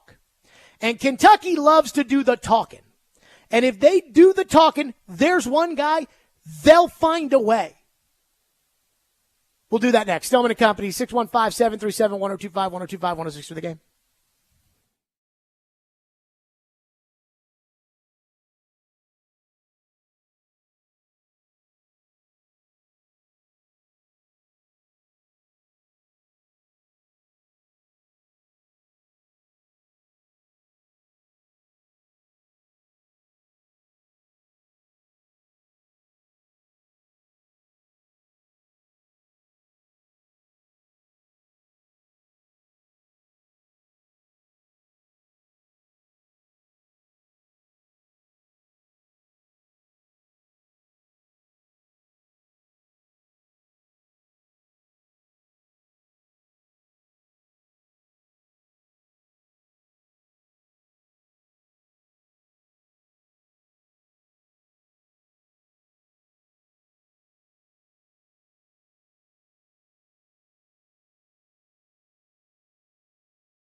Who is your list of 4 coaches that you think you can get and you want?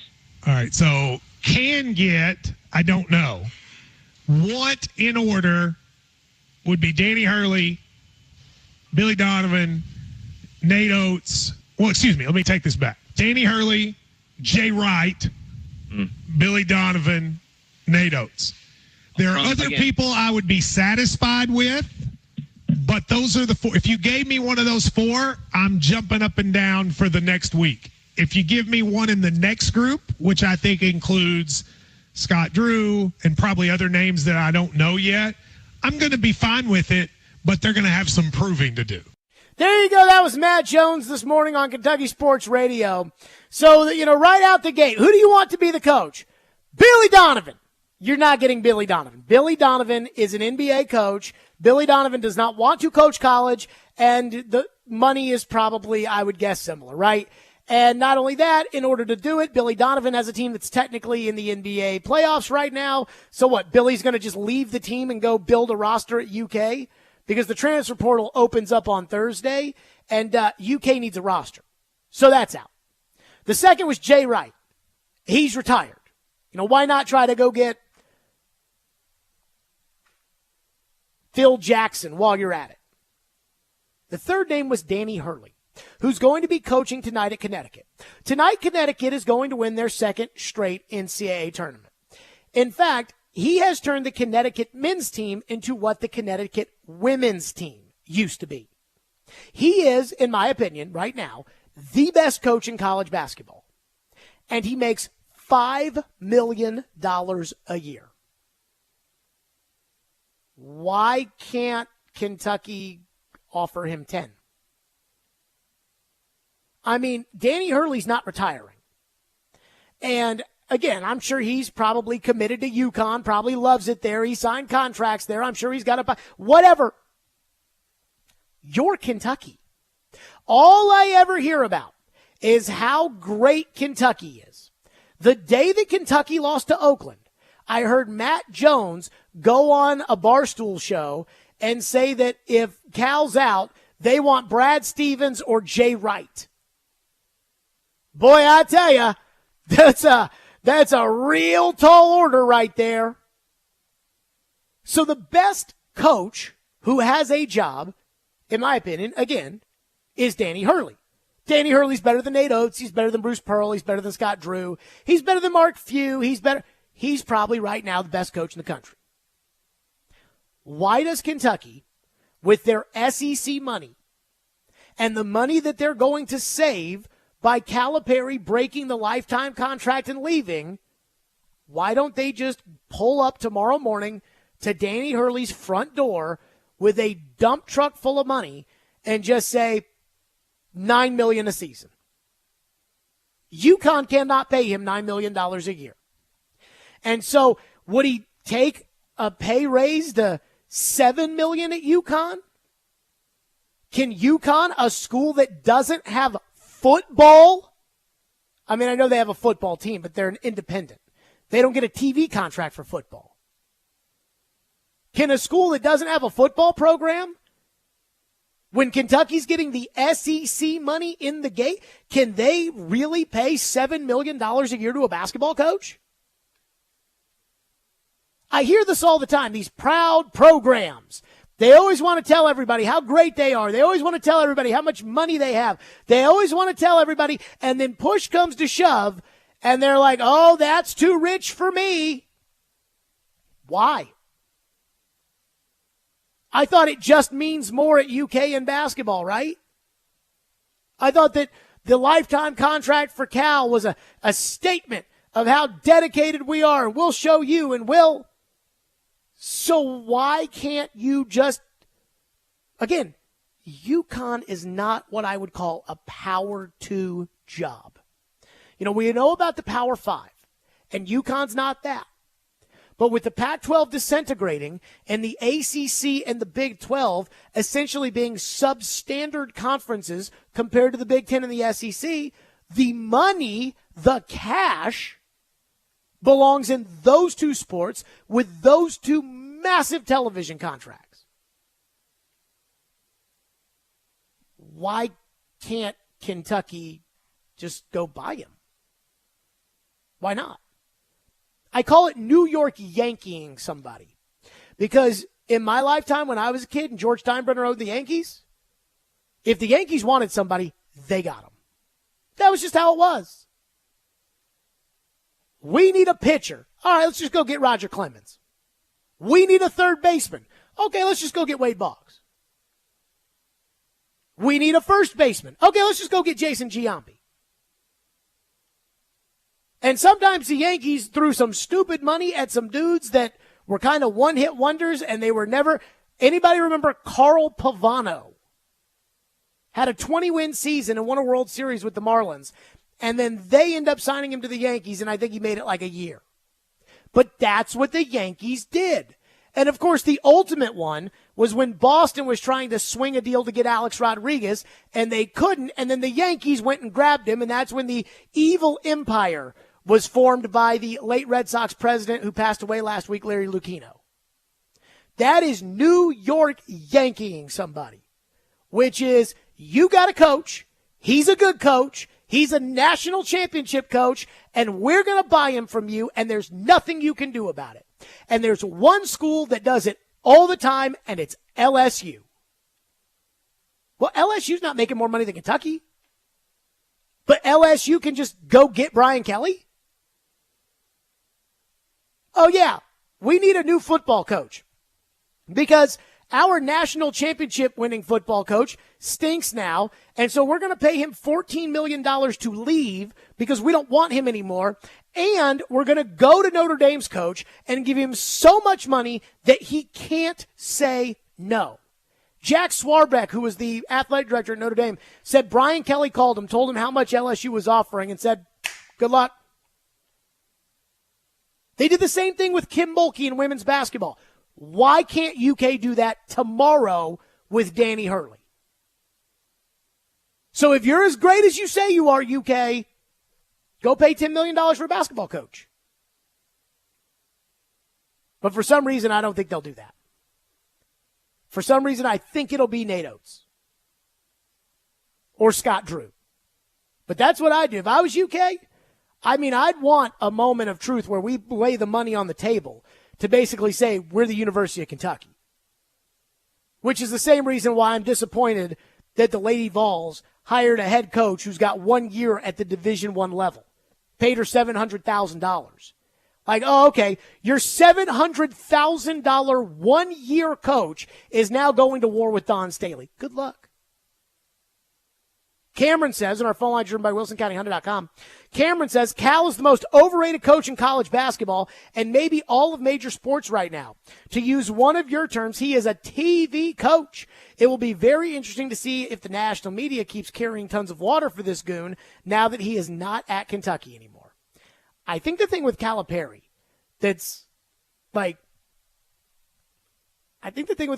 is he really was all that in a bag of chips. And then the last 4 years, they've just gone missing. Like, that's it. They had a team that could win it all, supposedly, this year. I don't think they could beat UConn, but just that's what people were saying. Same thing 2 years ago with Sheepway. They just sucked in the tournament. I'll just say this about Calipari. Calipari used to strike fear into me as a Louisville fan. Kind of the same way Belichick used to strike fear into me in the NFL. Kind of the same kind of fear that I had when I was with the women's team at Louisville, and we go to Connecticut and play. We're the number 2 team in the country, and we lost to Connecticut in the Big East title game by 39 points. So, Cal was at one point that. And then he lost that game to Wisconsin with that unbelievable team, and he was never the same after it. 615-737-1025. We're to your phones on Calipari. Plus, a banner day for the women's game yesterday. Oh, my God. Did you see the amount of people that watched that game? What was it, 18-something million, Ian? 18.7, I think. 18.7. The highest-rated basketball game, men's, NBA, whatever, since 2019.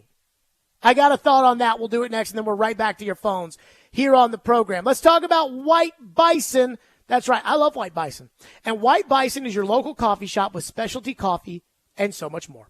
Explore their selection of premium coffee blends and refreshed iced drinks and food featuring fresh premium made breakfast, lunch, and snack options. Download their app and join the White Bison Reward Program, where you can place orders on the go anytime and get rewards and earn free coffee. I actually used the app, the Twice Daily White Bison app, on Saturday. I was feeling a bagel, so I got a bagel, egg, chicken. It was wonderful. I absolutely loved it. Stop by White Bison and brighten your day with a sweet cinnamon beehive latte, an iced honey nut macchiato, or the vanilla rooibos tea latte. Find your perfect cup at White Bison, where it's finely crafted for you every day. White Bison and Twice Daily. What are you craving?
So excited to share this moment with our team. They are incredible human beings and young people who trusted, believed, figured out a way to help each other learn and grow and ultimately become champions. That was Dawn Staley yesterday after the women's NCAA tournament garnered 18.5 million viewers, making it the highest basketball game rated since 2019. Unbelievable. And it's going to crush the men's ratings tonight. My guess is The men's ratings come in at about 10 because the game's on at 8:20, which means the entire East Coast, and Connecticut's in the game, the entire East Coast is going to flip it off, probably around halftime.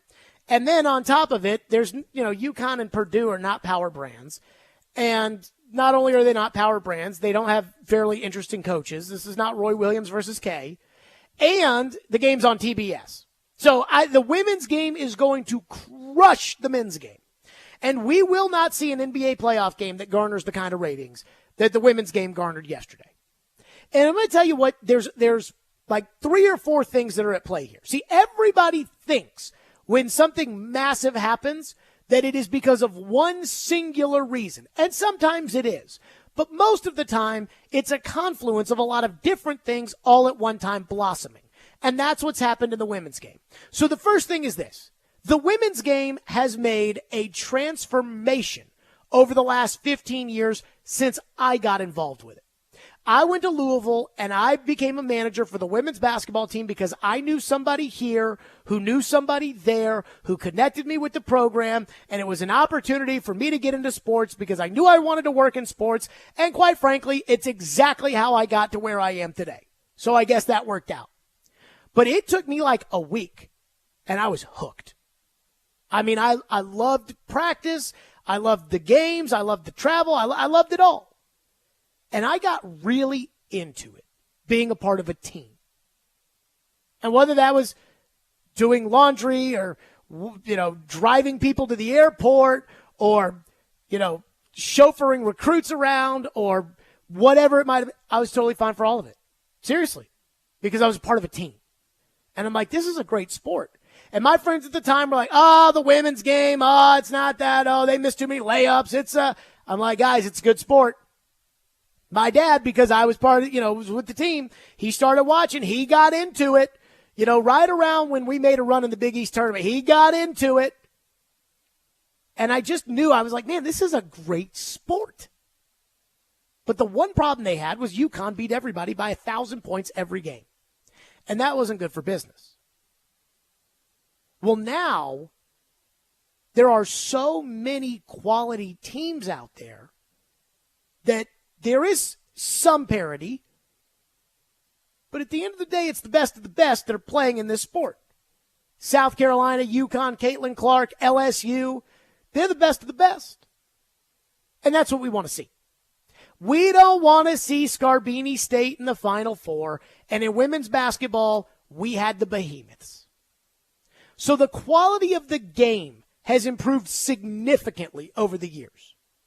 We have a true transcendent superstar player.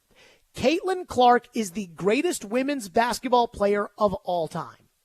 And that includes Maya Moore, whether you want to put Sue Bird in there, Diana Taurasi, whomever, Lisa Leslie, Brittany Griner, Breanna Stewart. She's the best player ever. She is the Michael Jordan of women's basketball. And in South Carolina, you have a great team and a star coach. And I just think that the biggest thing here, other than Caitlin Clark, which is the main factor, the other thing here that people are kind of, I guess, maybe, is men's basketball kind of sucks now. Men's basketball sucks. All the great coaches are gone. Kay's gone. Roy's gone. Rick Pitino coaches at a crap school. Jay Wright's gone. Jim Boeheim's gone. Bobby Huggins is gone. Hell, Calipari just took a meaningless job compared to Kentucky. The men's game, the quality of the game is not as good as it used to be. And don't even get me started on the I don't feel like playing today load management NBA. When I started on Sirius, I asked one of the bosses, I said, how much NBA do you want me to talk? Because I don't live in an NBA city, and I was like, how much does the NBA move the needle? And we're on a Zoom call, and he looked at me, and he just kind of stared like blankly. It was just like, whatever. Like, when I was at the Super Bowl, I went out with all the serious guys. I kept asking them, how much NBA do you watch? They were like, not a lot. There were a couple dudes who were, well, the Knicks are kind of good, so I'll watch it a little bit, but, I don't. The product is terrible. It's terrible.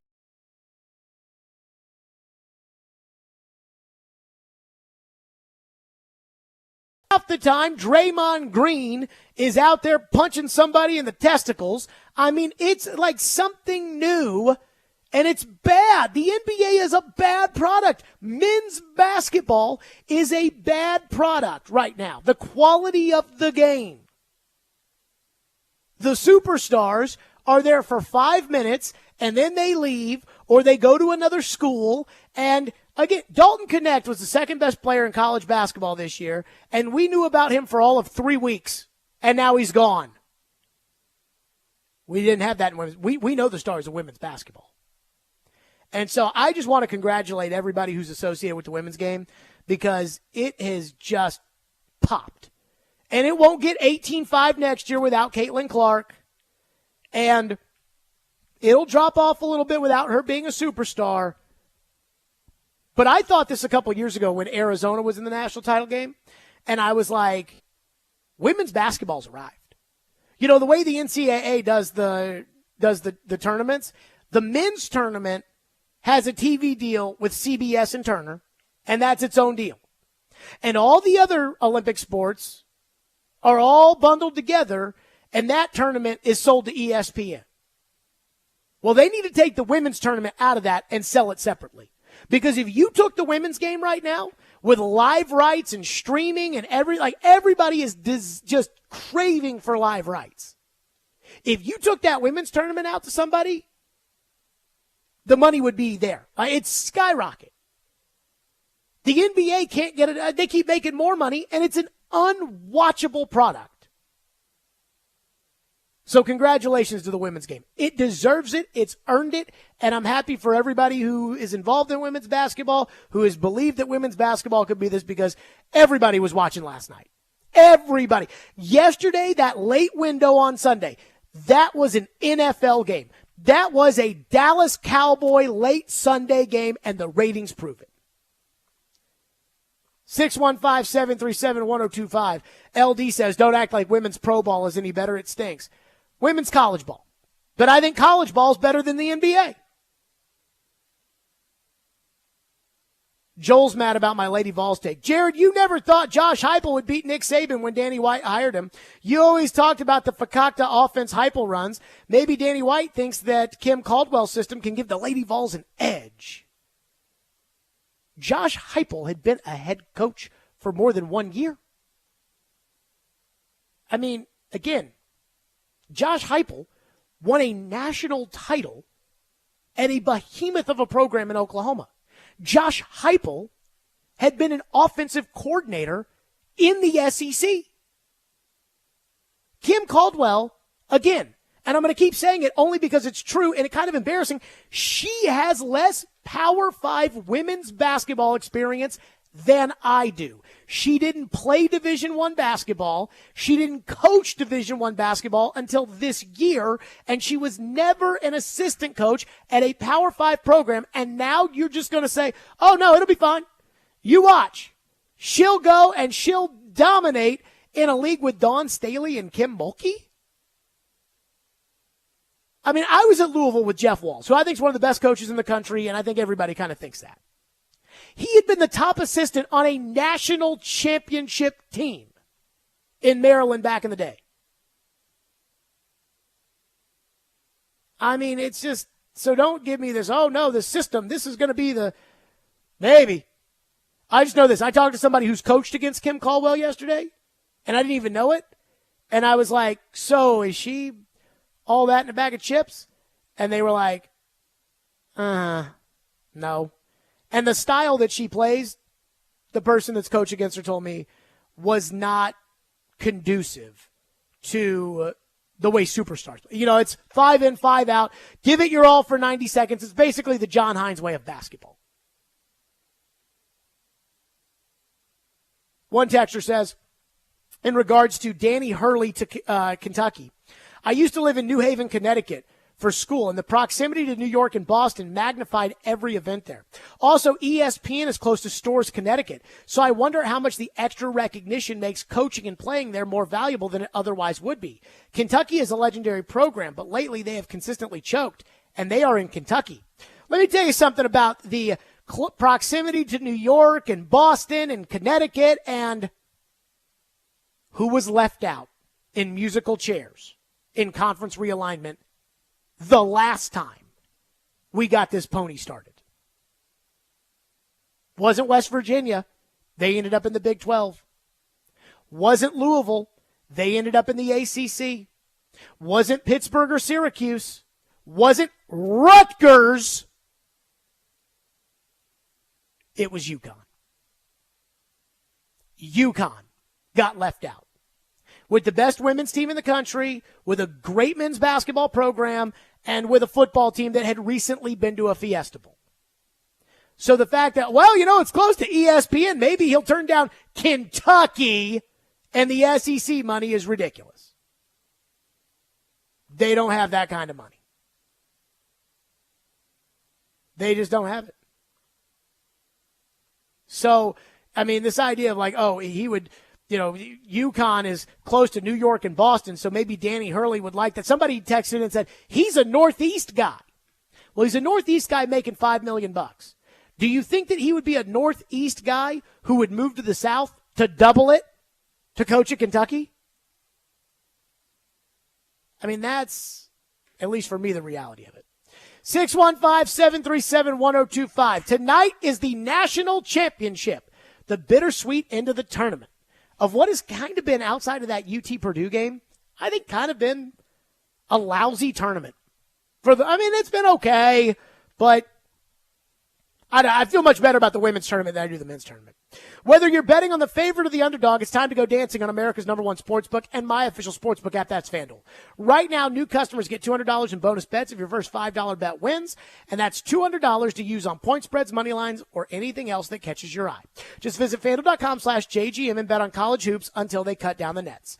21 and over and present in Tennessee. First online real money wager, only $10 first deposit required.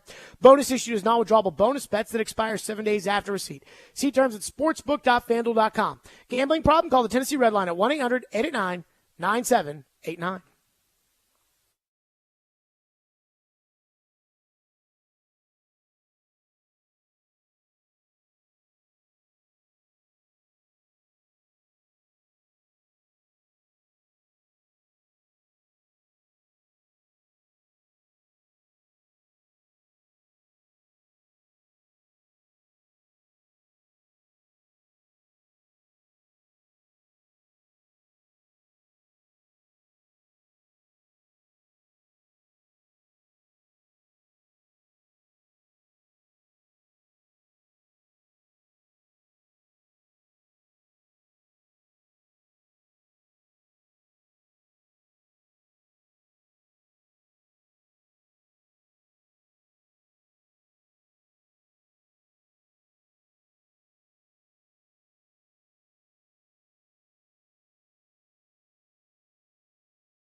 Stillman and Company, the national championship game is tonight. UConn and Purdue. I expect UConn to roll. But you know what's crazy about the national championship game? And I used to be one of these tournament – I just used to love the tournament. And I've talked about this all tournament outside of kind of the local team in Tennessee, which is I've watched every night that there's been tournament basketball on. I'm like, all right, tournament. But it's not like after these tournament games are over, outside of UK losing to Oakland, that I'm like talking to anybody about what I saw in the tournament. Ian, does that make any sense? Sure. Like you and I, we've talked all kinds of stuff. Have we spent any time during these breaks talking about, like, man, did you see that NC State game? No, not really. And we do that all the time. Mm-hmm. And so, I got to be honest. I'll probably watch tonight, but I don't give a rat's ass. And so if Purdue doesn't dominate, again, what do I care? But at the same time, they're playing the game at 8:20 tonight. And I almost feel like this is a yearly thing. I feel like this is a constant where we complain about the tip-off time for the national basketball tournament game, the championship. I feel like it's a yearly thing. So clearly they have data that says that tipping the ball off at 9:20 Eastern is a good idea. And I got to tell you, I think it's stupid. And what I actually think would be better for college basketball, they'll never do it. But what I think would be better, if you just want the best TV ratings, would be to move the Final Four to Thursday and Saturday. Keep the women where it's at. Thursday night, Saturday night, that's your window. You'll probably have better TV than you will Monday night. And then, like, Monday night football starts at 7:20. And I got to believe that the people at Monday Night Football pay attention to what rates well. So if it rates well on Monday Night Football at 7:20, why wouldn't they play the championship game at 7:20, just like they play Monday Night Football? But again, I don't care enough about this game to get too worked up about it one way or another. And I'm not trying to sit there and be the guy that's like, oh, I don't care, man, about the game. It's just a note that, like, yesterday afternoon, I should say, like, I knew the women's game was at 2, and I was sitting my tush down on the couch to watch the women's basketball. Tonight I'll watch a championship game, but it's not like, oh, man, stop what we're doing. The UConn championship is on. But I still think it's bad for business to have it at 8:20. By the way, there is a little nugget here that Jack Pilgrim at Kentucky Sports Radio just put out. So apparently Calipari, we all know Calipari's going to Arkansas. Like, the deal is done, right? Well, apparently 18 hours ago, or he writes, a very important detail to keep in mind as we quickly approach the 24-hour mark since John Calipari's reported 5-year agreement with Arkansas, and yet no official word. Kentucky was never informed that he was deep in discussions with another school, and that is a violation of his contract. Matt Norlander writes, it's immaterial at this point, but just in keeping with the cadence of the story, that as of midnight on the East Coast, Calipari had not contacted Kentucky about taking the Arkansas job, according to UK AD Mitch Barnhart. So, I don't know, man. By the way, one final thought on the Calipari thing. Ian, remember when me and Seth Greenberg got into it last year? Yep. Okay, so apparently, here's a tweet from Awful Announcing. So Seth Greenberg and I got into it about Calipari after they lost to Kansas State. And, I mean, we got into it. So much so that, like, I got a call the next day that was like, hey, man, Seth Greenberg's mad at you. Apparently, Awful Announcing says Seth Greenberg tried to carry some water for Cal on First Take, and it did not go over well with Stephen A. or Shannon Sharp. Oh, I bet it's great. That's it for us. The Commodore Hour is next. Stillman and Company. We'll see everybody tomorrow, too.